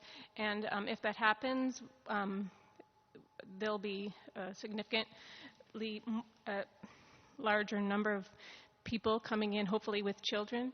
And so my question is the design is the project designed to accommodate expansion? Two things about the design relative to accommodating increased enrollment. When you design a high school, you design it based on a certain utilization of the classrooms, normally between 75 and 80% utilization of the classrooms. And so that's what we're doing for the 3,000 students. With a school that size, by just increasing your utilization of the classrooms by a little bit, you can increase the enrollment there to a certain level also. And as far as being able to expand the building, we've thought about some options for expanding the building in our design if it became necessary in the future. So both of those are possible. I just want to interject that utilization means vacant time blocks where the classroom is not used. It doesn't mean not enough kids in each classroom. It means, kids go to lunch, so their classroom is empty. It's about scheduling, right? Not about class size. Which is that's perfect that you said that. That's exactly what we're doing this year, and everyone has discussed it on the tour. I remember hearing Dr. V's words. That is how we have managed to fit this large contingent of students that are here this year at the high school in an overcrowded building, is by doing very creative scheduling.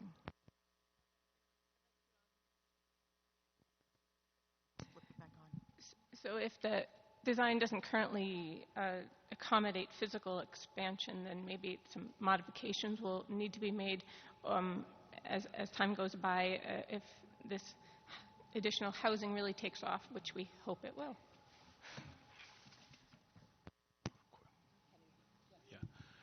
There have been some questions around Turner as construction manager and CS Arch's role in the project. Could you guys just clarify?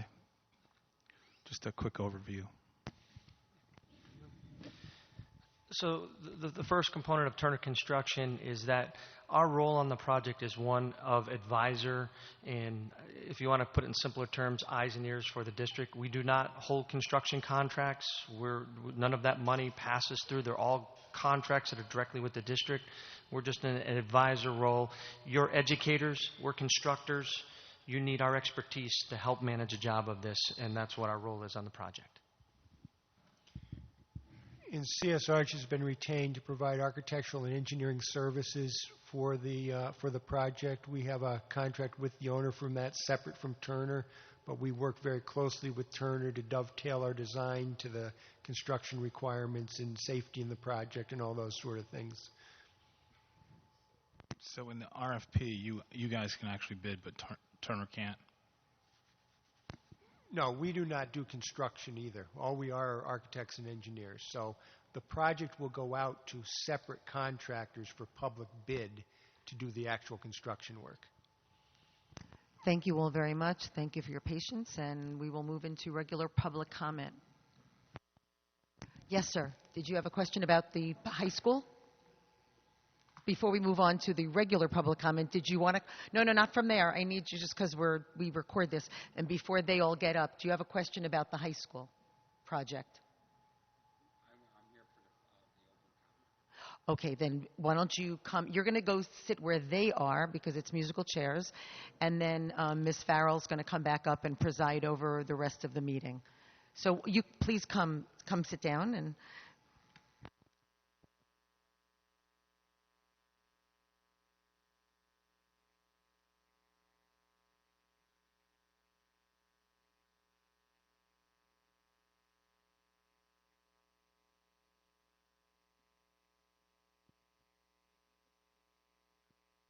And actually, if you wouldn't mind, I'm usually the one that presides over things, so Sue's a little bit out of order. So if you wouldn't mind waiting for just a second, I'm going to read the public comment statement, and then we will move along. The Albany Board of Education welcomes district residents, parents, students, and other people to our meeting. Community involvement at board meetings is encouraged so that we can better understand your views. Please be aware that by law, individual student information or particular personnel issues cannot be discussed at public sessions of the board. When recognized by the board president, please state your name and city of residence. Statements are restricted to a maximum of 3 minutes, and speakers will be notified by the board president when their time has expired. We take public comment very seriously, and careful notes will be taken. However, the board generally does not respond while the meeting is in public session. All right, hold on for just a sec.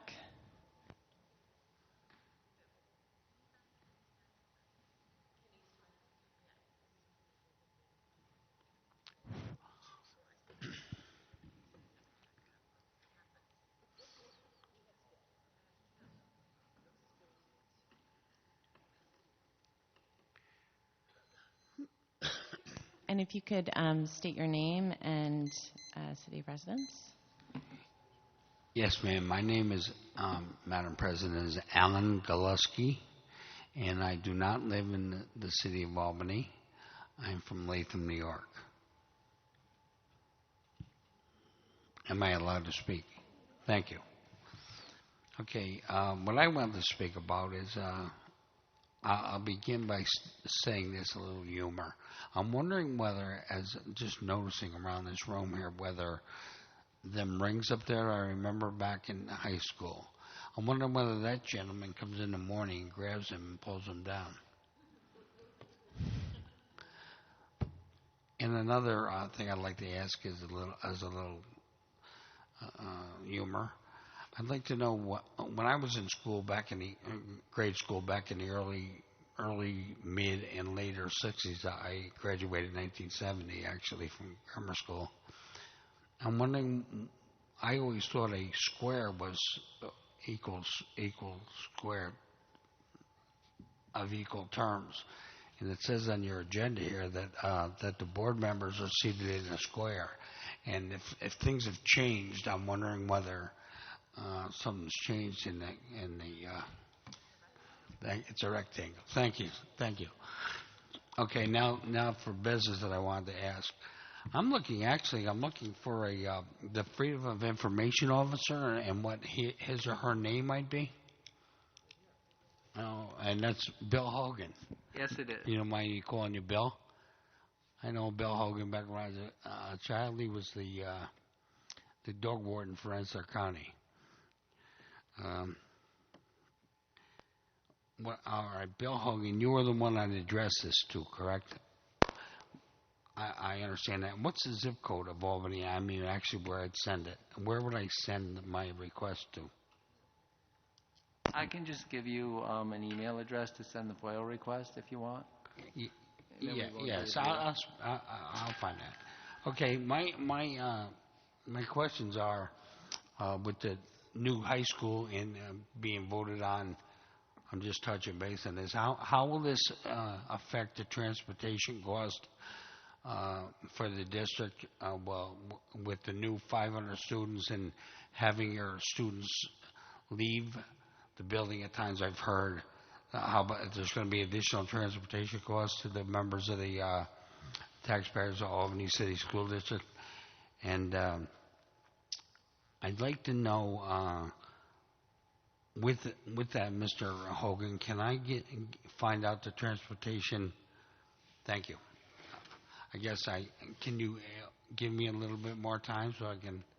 No, we've In your a tight period of time, and we actually in- don't answer questions. It's not a question and answer period. Okay. That's unusual that we did beforehand, based specifically on that facility project.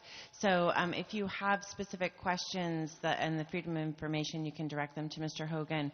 If you have specific questions not about transportation, no, not right now. If you can email him. If you have specific questions about transportation, you're welcome to email them to our transportation department. Thank you, And ma'am. just so you know, the law you need to make Freedom of Information law requests in writing pursuant to statute under the New York Officers Law. Thank you for that. I'm well aware that I have the form from the New York State. Thank you. Thank you so much. Audrey Lyman-Gary.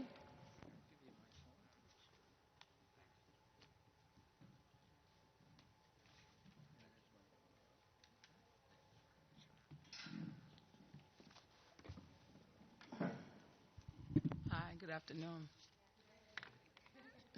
Night. Yeah, I'm here concerned because I have 5 kids are in the district. One just graduated 2 years ago and is in college.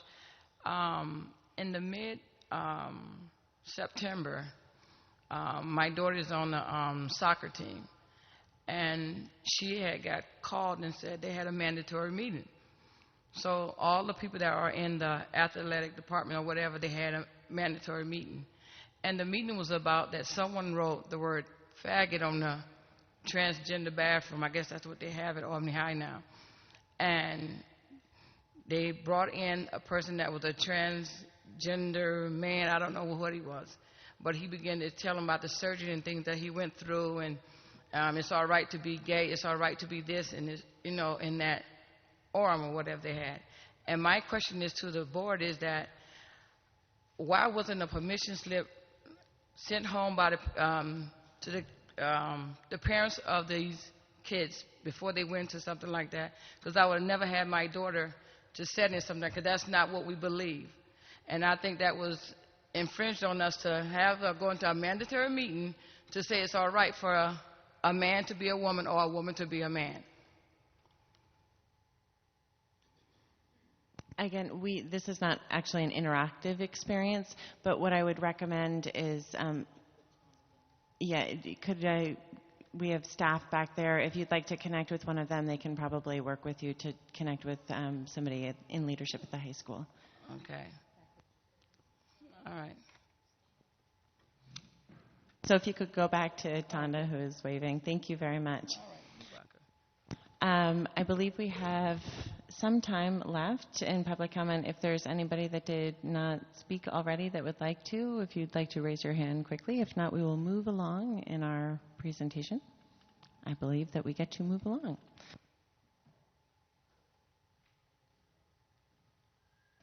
Next up, Smart Bonds Act. Cole is already ready.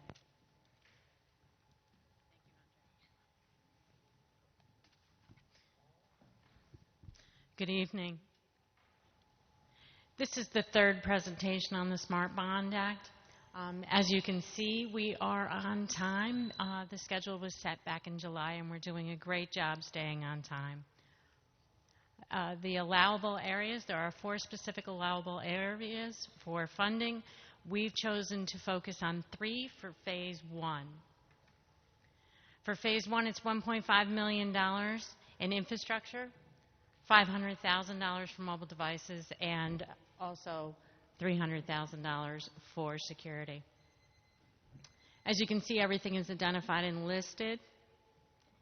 This is a review slide of all of the devices that we're looking to fund.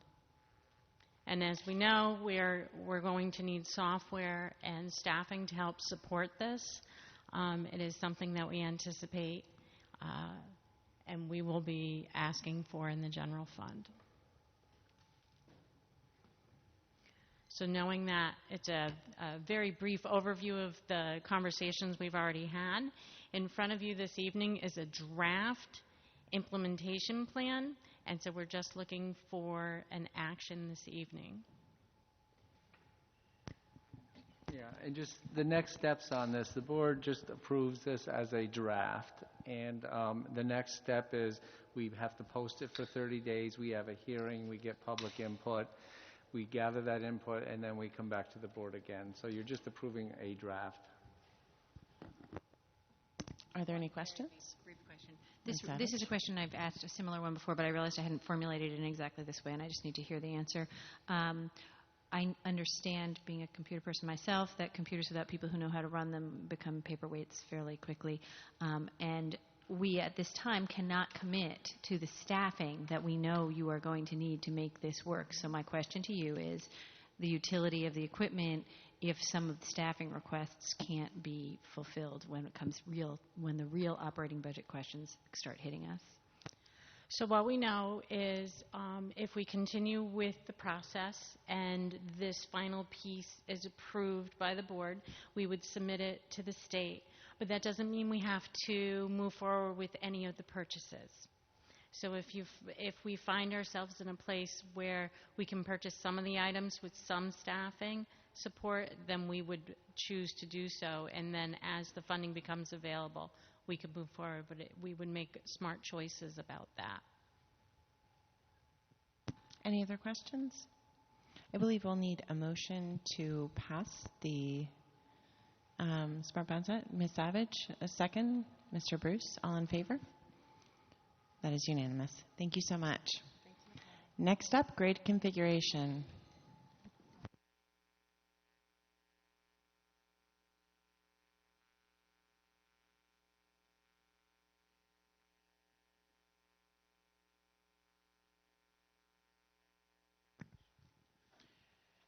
At the last board meeting, you asked for an update on the work that's been done to date regarding grade configuration. You know we've already held approximately 6 meetings. Our subcommittees are meeting on their own. We know that there's some incredibly difficult issues that they're going to have to face, but those subcommittees have made it very clear of the scenarios and the way in which they want us to do business. First, any grade configuration or changes or scenarios must be at least a first step in a long-term permanent option. This committee has said we don't want a Band-Aid. We want to have it to be a long-term permanent option. Second, we must fix the 6th grade issue so that there is a greater level of consistency, and so both Myers and Hackett have a full 6th grade cohort in the fall of September 2016. At this time, we are beginning that demographic study referred to earlier, and we're going to be working a little stronger with the city so we can get this information back much more quickly. And our goal, of course, next week when we meet is to refine the recommendations and to create possible options to discuss when we eventually get to our educational summit. That summit date right now is proposed for November 17th, but the demographic study may influence that and have to push that back. So you asked for an update at this juncture, and so that is where we are at this time.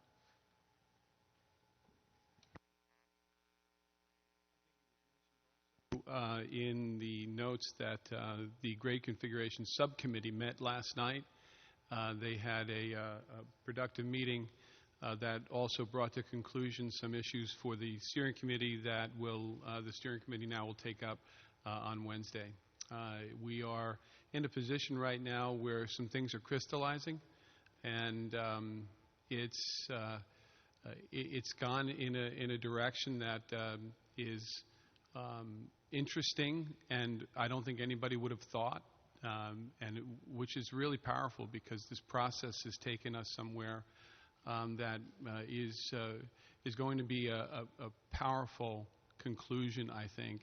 And the board will then have to grapple with both the larger issues and also the issue of September 2016 when it does get the recommendation from the steering committee. And I have full faith that we will be able to deliver a draft report to the board in December.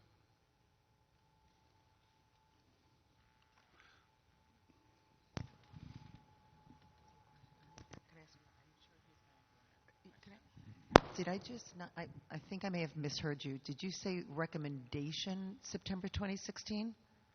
Isn't that implementation? Yeah, implementation. Oh, Did I'm I say sorry. I thought you recommendation? said it may Maybe have I been did. me. Yeah. 4. Thank you so much. Yeah. So that September 2016, we can meet these 2 goals. Sorry for confusing you. Are there any questions? We invite you all to our meeting on Wednesday. It is advertised, so all of you can come. But we've had, I know it was in the notes, but I wanted to make sure that I commended the board members who have stuck with the process from the beginning. This is not easy. We know that you all are very busy, but having you there has been very invaluable and very helpful to us. And it also will help us as you make the decision and recommend where to go, that you know where we came from. And also your feedback on the process has been invaluable. So I do appreciate that as well. And we look forward to next week's meeting where I think more will crystallize based on the results of last night's subcommittee meeting with great configuration.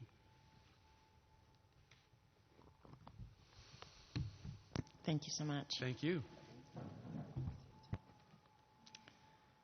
Next up, the budget calendar. I'm assuming this is Mr. Hogan?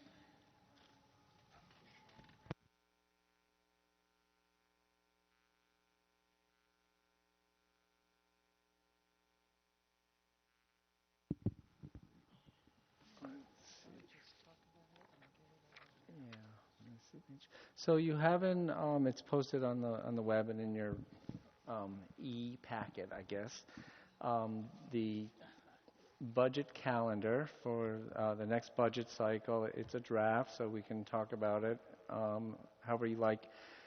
It's not really intended to be a budget process. It really highlights kind of milestones. It announces all the public meetings and dates so the public knows when we're discussing budget, and major milestones like when's the first draft issued, the second draft, the third draft, when is the budget hearing, when is the budget vote. So that is the intention of the calendar.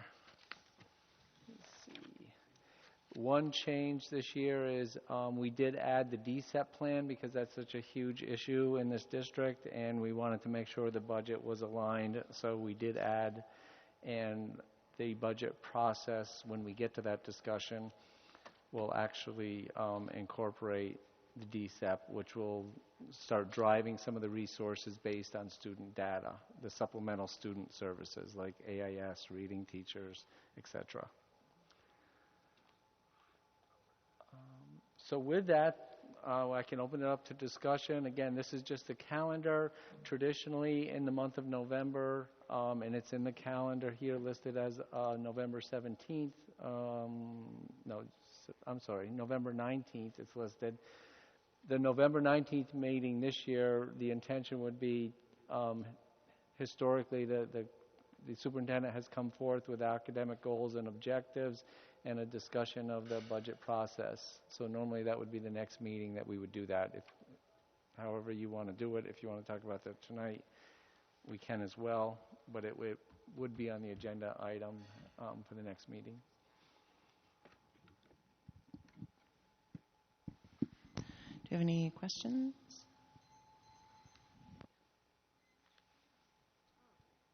And actually, this is just a draft, as I mentioned, so the calendar itself would come back as an action item. So as worded, I can't approve this the next time you bring it unless it changes.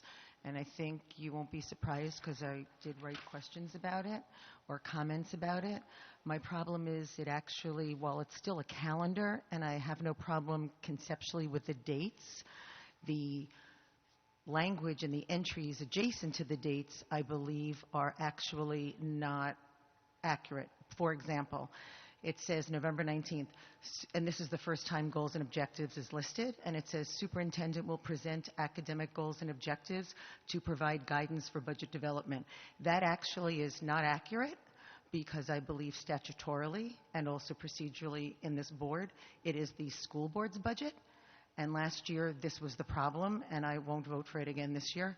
And that is that it is the board's academic goals and objectives which provide the guidance for the superintendent to craft and propose a budget for us to actually review. So I really did not go through this calendar and do the language tweaking because, I kind of have reached my limit on it. So I would ask for you to go back and actually do that. I know I'm just one board member. I get a sense, though, but they'll have to speak for themselves, that that actually is an important distinction that then drives the nature of the conversation. We rely on, once we set goals and objectives, we do rely on the superintendent and staff to help us understand, because we're lay people, the kinds of programs that will, in fact, meet those goals and objectives. But I do think it's not linguistic, and it actually is a real meaningful thing to make sure the language comports with what each entity's roles are or is. Tired, it's late.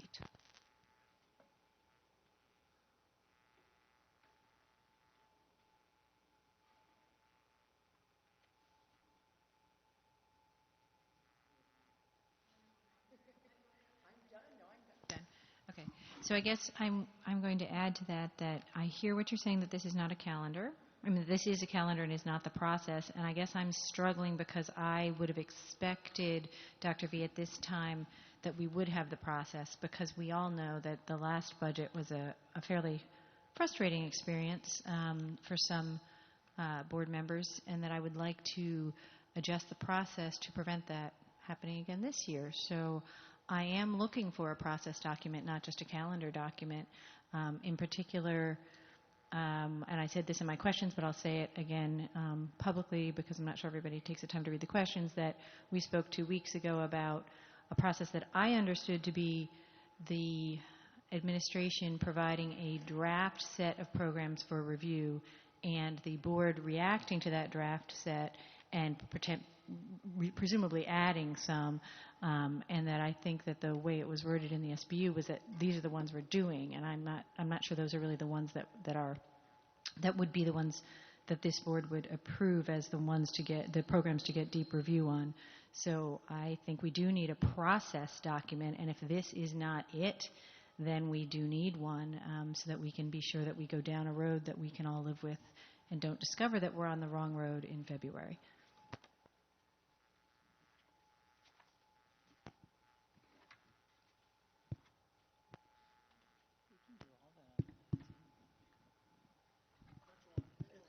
Okay,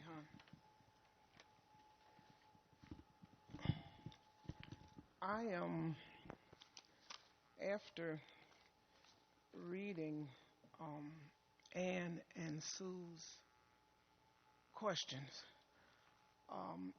I understand, Bill, where you're coming from with your calendar. But I think after reading through this whole thing rather thoroughly, I think the problem we're having here is somewhere in this document, and I also read the superintendent's response to, I believe it was Ms. Adler's question. And the superintendent said this is just a board calendar of official dates. But what we're missing here is a resultant. The last meeting we had, there were specific things that we asked for. And what I'm thinking is somewhere, what we asked for, see, you've got this separated into phases. In each one of your phases, you're talking about processes, setting expectations, etc. So what we asked you for at the last meeting has got to be included in this document, and it has to be included before phase 2. We asked specifically for program analysis to include the costs, allocations, academic outcomes, and students served, etc. So that's all preparatory. That should be somewhere in phase 1. And we need to be able to see that. And the reason it needs to be in here, this document eventually will be uploaded onto the website. The community needs to know that we're doing something different than what we've done year after year after year. So that's a vital piece, and it's missing from this. And so I'm looking here. I believe we're having a board meeting on 12/10, 11/19, and 12/10. So what we asked you for at the last meeting, you know, I understand, Dr. V, you answered it in the response to Sue, but what you answered in the response to Sue should have been included in phase one. That's what I'm trying to say, okay? Had that information been out there, I don't think Ann and Sue would have come back the way they did. Now, I guess me, having seen so many of these, I understand where he's coming from, but I also understand how specific we were with the questions at the last meeting, and not to see that at all. The community has to know that the board wants to do something different. We can't keep paying for programs that are not working, and that has to be in here. And I would suggest, now this is just me, I'm only one board member, but at that 12/10 meeting, what we asked for, that I guess is going to entail a lot of cabinet and a lot of work, I wouldn't want to get it any later. I think you say here that you planned on having it ready for us for the December holiday break. And with the way you're working on it, I would think 12/10, we would be getting that, but it needs to be verbalized on this document. My other question, Madam President, and I won't be but a minute, in your answer to Sue's question, you said the principals have not met yet to complete the document. Is this the document that they did last year where they told us what they needed? Are you referring to that specific document? Yep, they've and more. They also talk about what they don't need and what they want to eliminate. Okay, then hold. Then my next question is, where on this calendar is that specifically stated that you are waiting that your principals will prepare a document that will state what they need? I read here, but I don't specifically see that mentioned on It's at the bottom of the first page, November 12th, 2015. November 12th, 2015. The superintendent directors will meet to discuss in their roles and responsibilities, aligning budget allocations, strategic. That needs to be a little more. That's too vague. Okay. You need to actually say that they are going to submit to you what they need and what they don't want, and how much money they need, how many coaches they need. That needs to be verbalized a little broader, so we know. I knew you had it in here somewhere, but it just wasn't. It wasn't jumping out at me, and it really should. Now let me see, Madam President, I told you that was going to be it. The process that we used in providing the presentations. Yeah, okay. So I think that's it from me. We've got to have that on this document, and I think once you include all that, I think the document will be okay, because you're showing the processes, you're showing the changes that you're doing this year, and it'll be on the website for everybody to see. But December 10th, we've got to have that document. We can't go any further, because January, when we come in, you're talking about designing budget options and consultation from public and guidance from the board. Oh, I'm sorry. I do have one other thing, and it's so important. Oh, I'm so glad I remembered. One of the things, and this is really, really important, because board members, we got to figure out what we're going to do here. Ms. Adler, in your one extremely important point you made in your question, overall, the budget process must start with the BOE providing goals and objectives. Have we done that? At agenda setting? To the superintendent. I'm going to answer that. At agenda, because we really can't wait for the Chuck Deirdrick sort of sit-down process, but let me just answer quickly. So at agenda setting, we talked about doing it tonight, but Ann had sent an email, which actually we thought about and talked about at agenda setting. That might be too quick with all the things going on. So I was going to suggest that if we just wait until the 19th and spend the time figuring out the goals and objectives that we had, or we can say it tonight. Can I interject something right here? And it's to you too, Madam President. I think we got to be fair about this.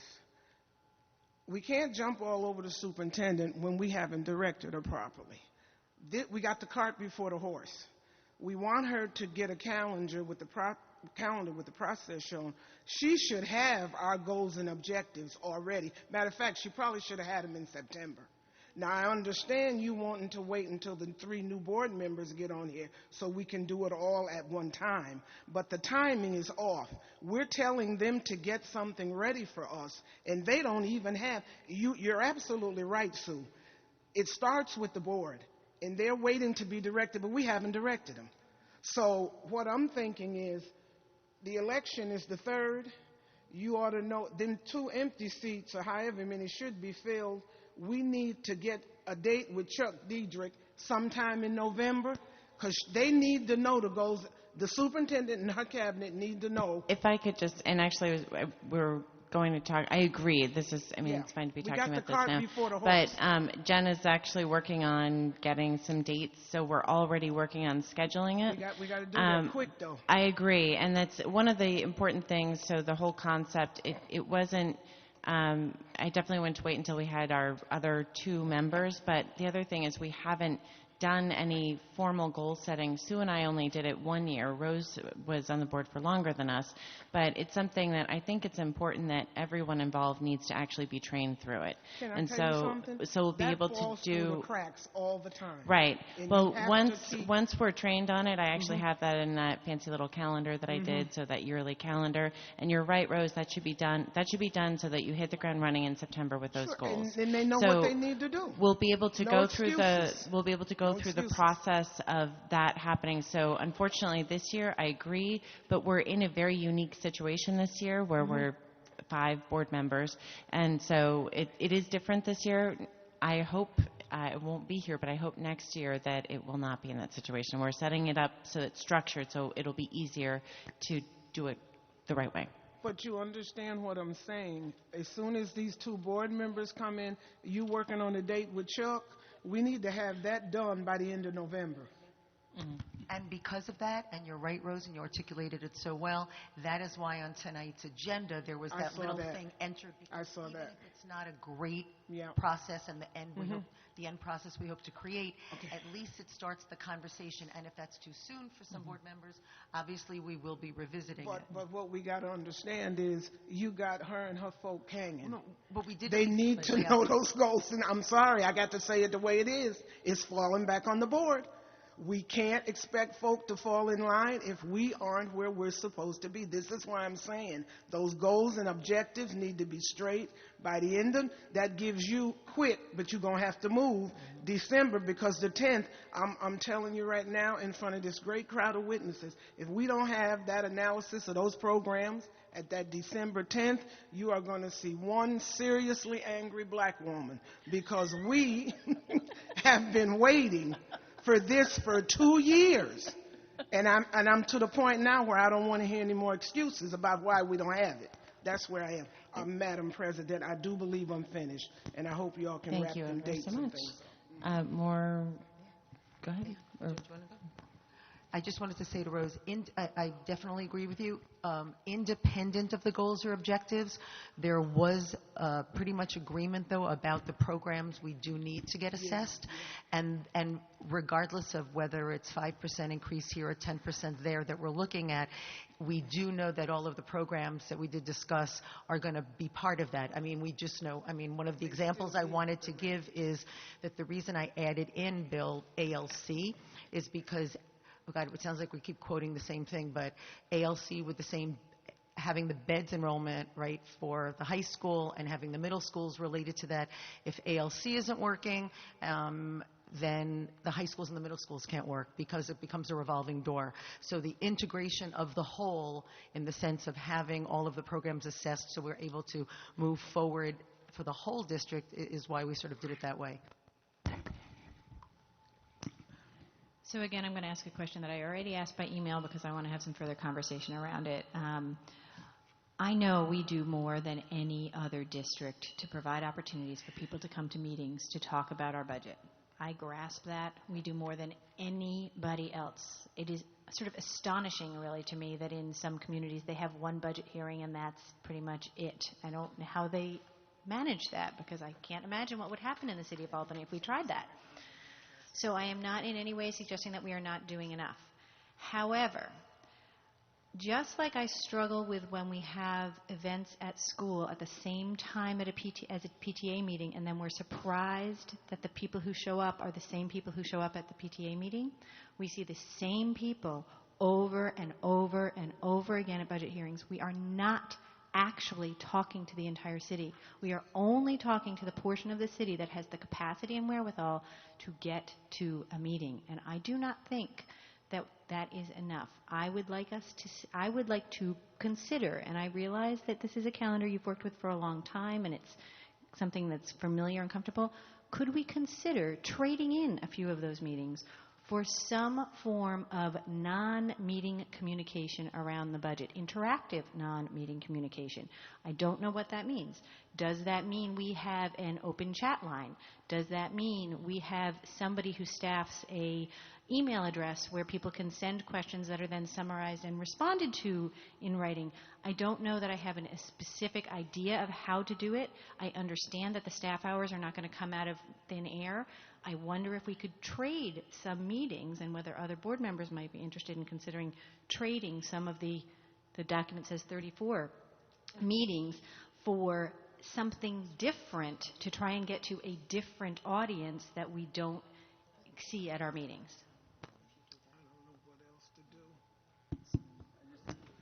One thing that we did add, because this is an evolving document. 2 years ago, we actually, for the first time, had the principals actually give budget discussions in every single school. So that's a new thing, and that was an attempt as well to do outreach to maybe people that don't come to board meetings and actually get into the actual communities of the school building. So it is evolving, and yeah, we just run into, how do you answer 2,000 questions and get this budget done on time?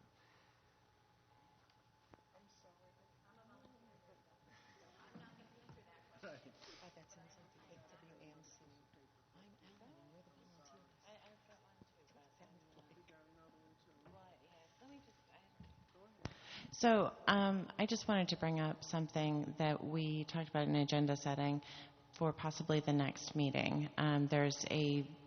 It's been brought up several times, just there's another district that kicks off their budget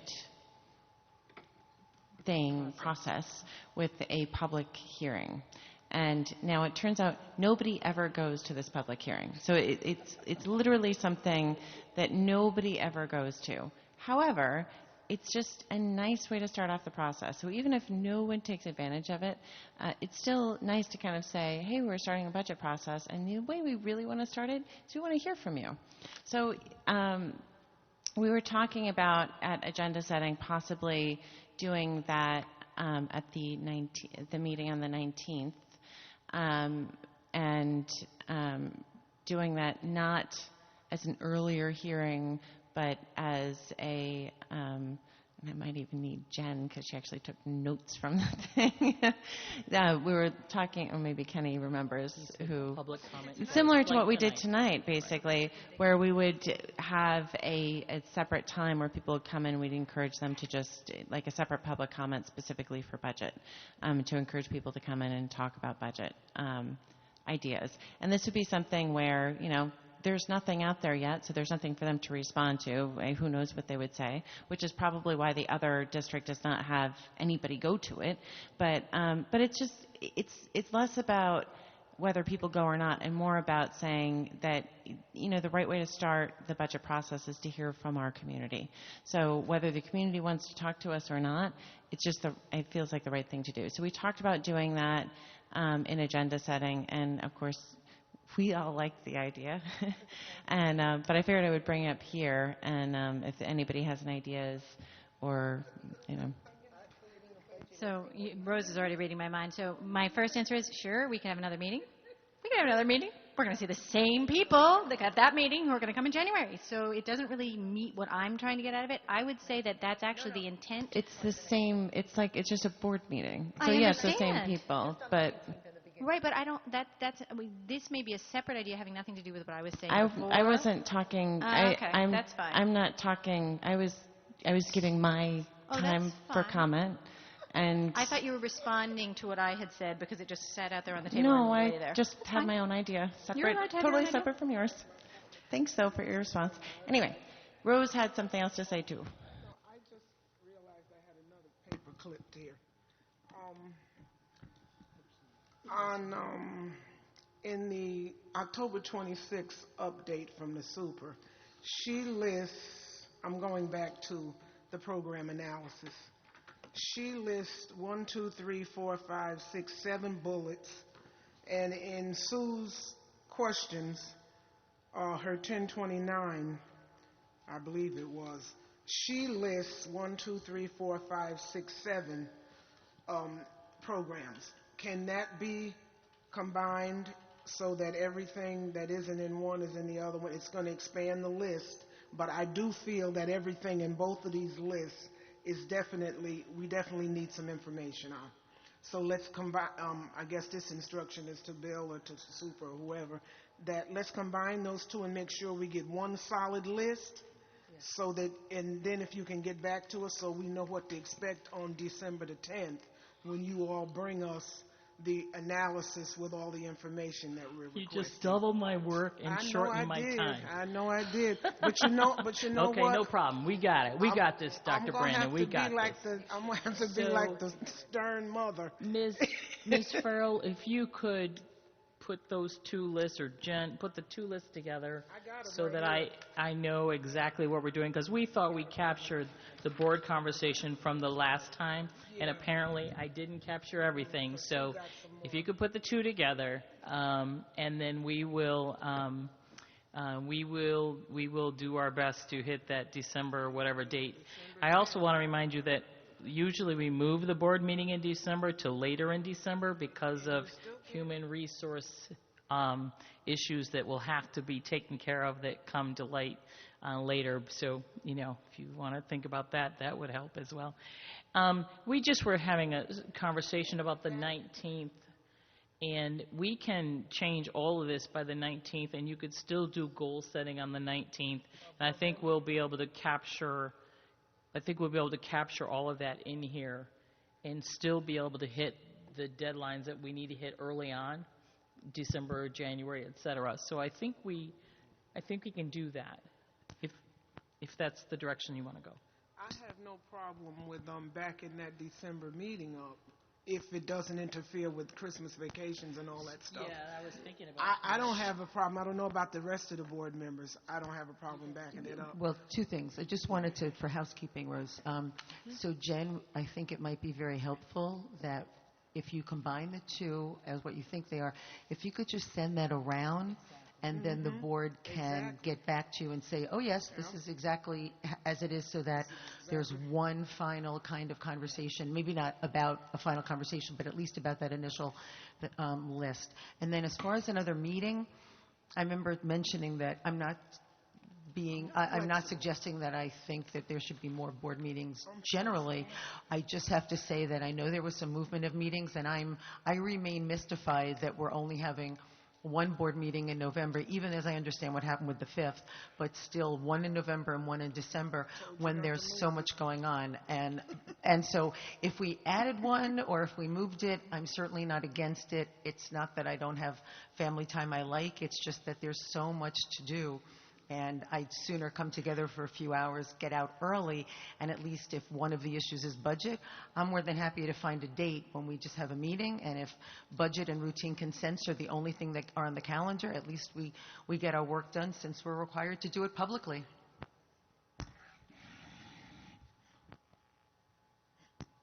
Anything else? So I believe that we're actually supposed to vote on this on the 19th. I think we'll need to see something definitely well before it. The calendar? Oh, we're not supposed to vote on this. Yes. The I calendar? thought that this. you do vote on the calendar. But not the It's 19th. Is it the normally supposed you to would be do on it the the 19th. Otherwise, you're kind of, and there's no rule to that except Yeah. if you wait much longer, you're doing it all retroactive. So I guess the question is, when can we expect to see, because we should see it, well, I mean, ideally before the 19th so that we can have some feedback. So can we expect it in like an update in a week or A new draft two? A week? to include everything we asked for. Thank you very much. New draft. And then in the meantime, Jen's going to get us a consolidated copy of these two lists of programs. That'd be great. So I believe we are not going to talk about board goals this evening. Is that correct? No, I think we should just wait until we get the rest of the people here. But sometime I in agree. November, we got to go. We got to meet with Chuck. No, we got to get with Chuck to have the important meeting before the end of November. That's what we got to be doing. We got to get with Chuck. Next up, we have routine consent. Could I get a motion for routine consent? Mr. Bruce, could I get a second? Ms. Adler, are there any set-asides? Ms. Adler. So I love board docs, except I'm working off of my notes now in my email for board docs. So I believe what I'm setting aside is one big A items 21, 22, 23. Human resources, sorry. HR 1, I think, right, Kathleen, it all starts with, where'd she go, 1. Items, in big A, items 21 and 22. Oh, I can, yeah, no, I mean, we're going to just get to it because then you're going to vote on the other. So 1 big A, items 21, 22, 23, 24, 28 small a, and then the last one is big B, item 5. Had I gotten the questions answered, I wouldn't have to set them aside. Are there any other set-asides? Dr. Brandon? Dr. Brandon, yes, it is contracts. Dr. Brandon is setting aside the St. Rose contract. Are there any other set-asides? Ms. Savage? I just want, because I want to discuss it publicly, some of the stuff I had in my questions, to set aside the revenue and appropriation status reports. Ms. Adler? My error. I was actually breaking them up. So I have a set aside in budget transfers over 10,000. And I have, in addition to St. Rose, which... Why don't you tell me what that is?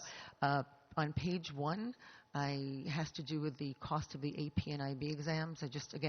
Just questions that were ministerial that I didn't get an answer to. Doesn't it have like a specific title?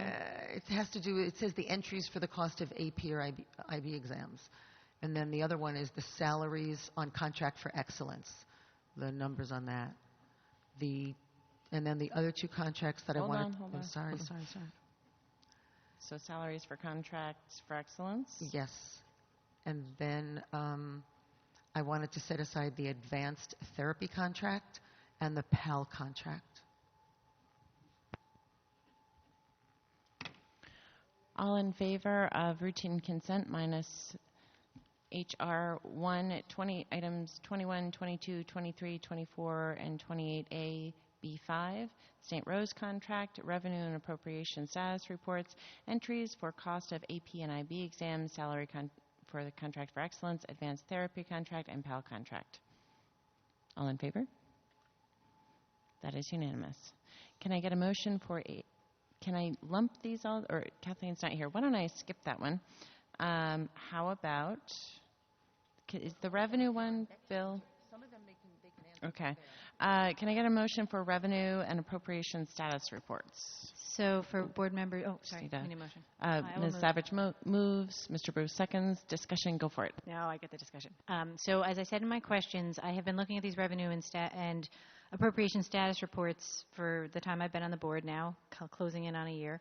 And they are so entirely unhelpful to me because they provide the expected revenue for the full year, and then they show the actual revenue for the year to date. And I have no way of interpreting whether that is to be expected because the revenue is seasonal or variable, or whether it is a problem. And so Bill nicely responded to my email question and said, oh, well, we do that in the business office. We look at all that stuff and we figure out if there's a problem and we alert you if there's a problem, which is super lovely. But then why am I getting this report that is basically useless because it doesn't really mean anything until we're in the last month of the year? So my question is, do you guys actually generate a report that has meaning that you guys interpret, that you could send us instead, or are we statutorily required to get this report that really is not anything useful for anyone? And so that is what I'm trying to figure out. This is actually the canned report that the system provides, and we actually manage from this. There's probably about 1,200 lines between the revenue and the expenditure, and it's just a matter of sitting in the seat 5 or 10 years and by line, oh, that's a very low number, that's not billed to the end of the year. We just know this stuff. So I don't know how, when there's this much detail, how a layperson is going to be able to jump into this without... So that's sort of the second part of my question. Why are you sending me this report that I cannot interpret? Like, there's not enough, there's no useful information in there. Like, I can't say, hey, Bill, how come such and such a line looks like thus and such? I mean, I could, but it would be a silly thing to ask because I have no context for that decision. So is it valuable in some way that I don't understand that we ought to get it? Or is it statutorily required that we get it? Or is this just are we creating unnecessary work for you that we could skip? No, we're required to give you monthly financial information. So I'll look and see if there's any other type of reports. This is the one we rule by and we analyze by. Even if there was one monthly, it's not going to help you because it's going to have all the same issues. We're 5 months into the revenue cycle. I mean, you understand my problem, right? Like, if this is the data you had, you'd be like, well, this is not useful to me. Right. But what is useful is a last year to this year comparison, so I could say, hey, look, last year we had received 25% of the revenue, and this year we've received only 5% of the revenue. What's that all about? That might be useful, but this is just numbers out of context. So take it under advisement. Feel free. I'm going to pass this tonight. I needed to talk about it. Thank you for the courtesy of the time. All in favor? That is unanimous. Can I get a motion for HR 1, 22, 23, 24, 28A, and B5? Which one's that? Oh, hold on.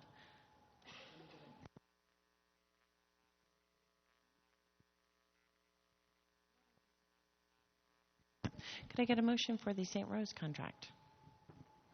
I'm sorry, I'm skipping over that one. Sorry, because she's looking for exactly which one. So instead of waiting, I figured we could move along. Oh, well, then we'll just quietly wait. Sorry, Jen. Okay, I've got HR. She's here. She's ready. Madam President, if you were to do items 21 and 22, which is curriculum writing, I have one question to ask, which I'm sure that either Ms. Bechtel or Ms. Dunbar can answer, and then we can take care of it. So if you want to do a motion for items 21 and 22 under HR, then we can have a short discussion. Could I have a motion for, and a second.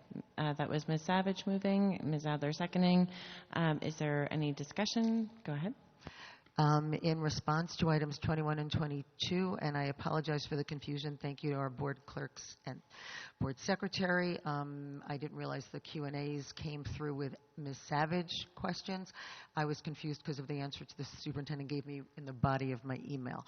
So this is a question not really from Ms. Culligan, but for either, like I said, Ms. Bechtel or Ms. Dunbar. The ELA curriculum writing and math curriculum writing listed in items 21 and 22, for what grades are those?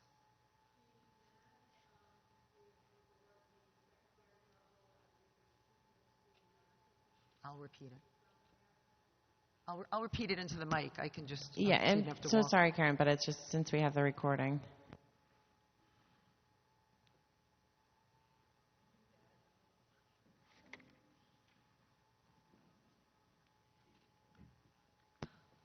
The the math, there are, I believe, 2 middle school math teachers. I think they're, and maybe one of the coaches. And they're just going back around and looking through the curriculum units after they're implementing the initial ones. And I think the 2 ELA are for elementary, just to go back around after Unit 1 is through and look through Unit 2 as we get ready to distribute that next month, make sure everything is in order. I think there might be one assessment that has to be looked at more thoroughly until so we can get that out. So I appreciate your help with that, and so I will vote on it, but I would like you to know that when I see the words curriculum writing, I'm normally ready to vote against it. Maybe there can be a greater, a different choice if we're not sitting and writing curriculum now, and we're doing either, I don't know, assessment work, or we're doing, I don't know, something else, but it would just be at least helpful for me, because I do read the routine consents for that. So thank you so much. I appreciate the answer. All in favor? That is unanimous. Can I get a motion for HR 1, 23, 24, 28A, and B5? 23 and 24, if you could separate that out. Could I get a motion for HR 1, 23, and 24? Ms. Adler, a second. Mr. Bruce? Is there any discussion? Go ahead. The thing that threw me when I read this, and again, it's not for HR, even though it's an HR item, it's more for Tanda and Karen. When it talks about Montessori extended learning, is that actually after school work at Montessori? Is that what that's for? Oh, SES. Is that what it's for? Does anybody know what it's for?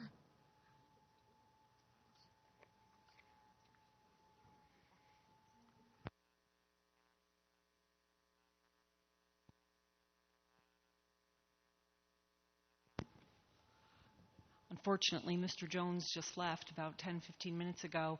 I'm not sure. Cecily's checking and looking through the contract because she would have signed off on it. And what's that?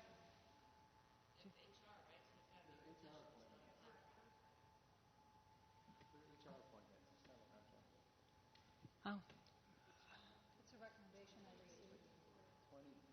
Right.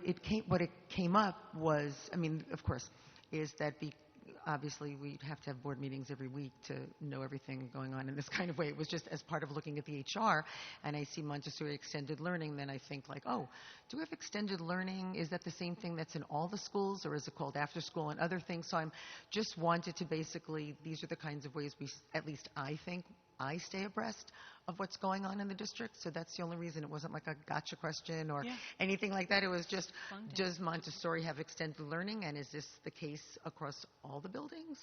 Or is it just another name for after school? ...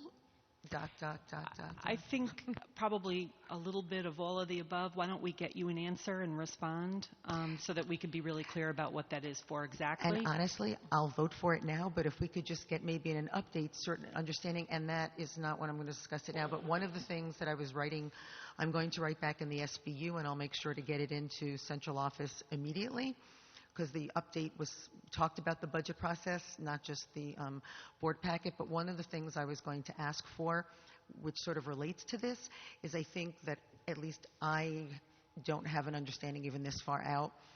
If I were to look at each of the buildings in the district, I don't really know, for example, how many people we have doing extended learning. How many people do we have psychologists? When we added 0.5 Giffen last year, it comes up when we look at routine consent, at least for me. When we added 0.5 Giffen reading teacher, I remember mentioning it to Mr. Bruce outside of the agenda setting, oh gosh, do we really even know how many reading teachers there are? So it's, again, just something I thought that might help us during the budget process for allocation purposes to understand what's our baseline right now in the district, because people talk about that. So thank you, and that's what it's all sort of wrapped up in. And we did ask for that and get that last year. It was a very simple report with the line items down the left-hand side and the schools across the top and a staffing chart. It was a good document. All in favor? That is unanimous. Can I lump the other two? Yes, you may. Okay. Yes, please. I should have asked that to begin with. Sorry, everyone. Can I get a motion for HR 28A and B5? Ms. Adler, can I get a second? Ms. Savage, discussion, please. No, now they can be voted on. Thank you. Oh. All in favor? That was unanimous. Okay. Could I get a motion for the St. Rose contract? Ms.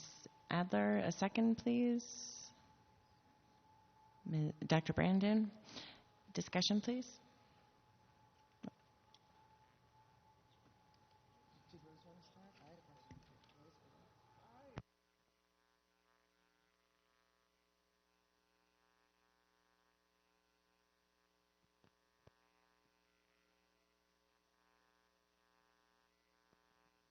So my concern with the College of St. Rose contract, and I wrote this in a question, and I know that there was an answer given to me, is that it's the exact same contract we got before, and there wasn't any explanation until we posed the questions as part of the board questions, and it was explained that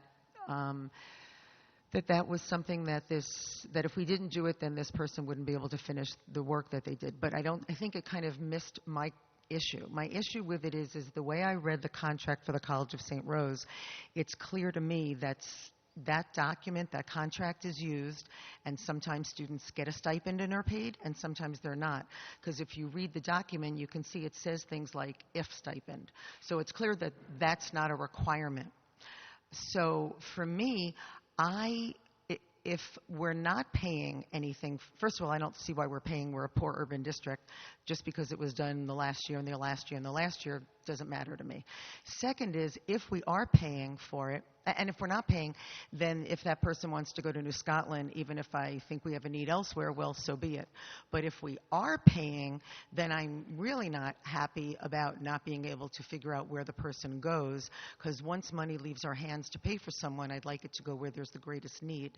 So I'm not approving this contract unless because I just don't understand why we are paying for something that I bet if I went to St. Rose and talked about it with someone, I'd find that there's a whole host of people out there using the same contract and not getting paid. So I don't know why we're one of the ones who are doing it the other way.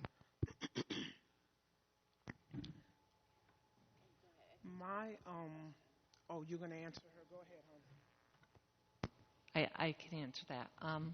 In the school board update following, Tim Fowler actually wrote an explanation.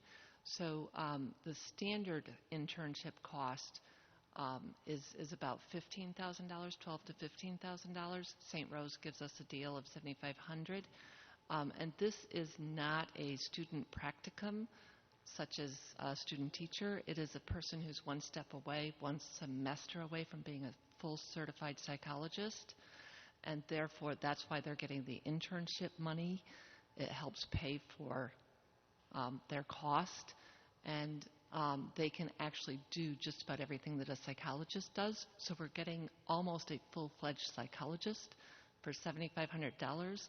She has to work under the person that she's being supervised by here, which is the person at New Scotland. That's why she's placed at New Scotland. Thank you, but I'm sorry. The only reason I will vote this through is because we are almost to November. This child apparently has been in her internship, but I got some questions, and they're going to be the exact same ones that I asked at the last board meeting about this. And I read Tim Fowler's answer, and I read the Office of Student Achievement, which is Wilson, Turner, Bechtel, and Dunbar. I read both of you, but you're still not answering the questions. You're still not answering the questions that I asked at the last board meeting. I want to know, how long has this internship with us been going on? How many years have we been doing this with St. Rose? I asked this last week.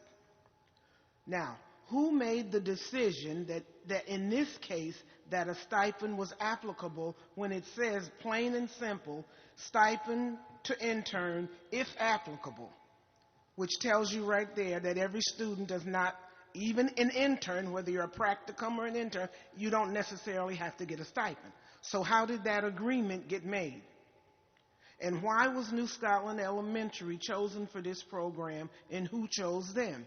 And is this being used at any of our other schools that are probably much more in need than New Scotland is? Okay? Now the other thing, is this funded by a grant? You got a code in there on the contract. Is this general fund money that's paying for this, or is it a grant? So yeah, it is. Because nobody ever circles what they're supposed to circle on these contracts anyway, so you don't ever know who's paying for what. F codes are grants. It's a F grant. codes are grants, so it's being paid for by a grant. Okay, that lightens up the load just a tad. But I'm telling you right now, I need answers to those questions. Just because we've been doing something does not mean that it's the right thing to do and that we're getting the benefit from this for our district. If this is just a pallywell, something that somebody set up with somebody and they're doing it for their friend and we put in the bill, I'm sorry, I can't go with that. And the only reason why I'm going to vote it through tonight, whoever, and one of the answers that the superintendent said, you know, if you want, she was answering Sue, and in the end of it, she said, you know, tell her what to do. Do you cancel it or whatever, because we're holding up the student's path? That is the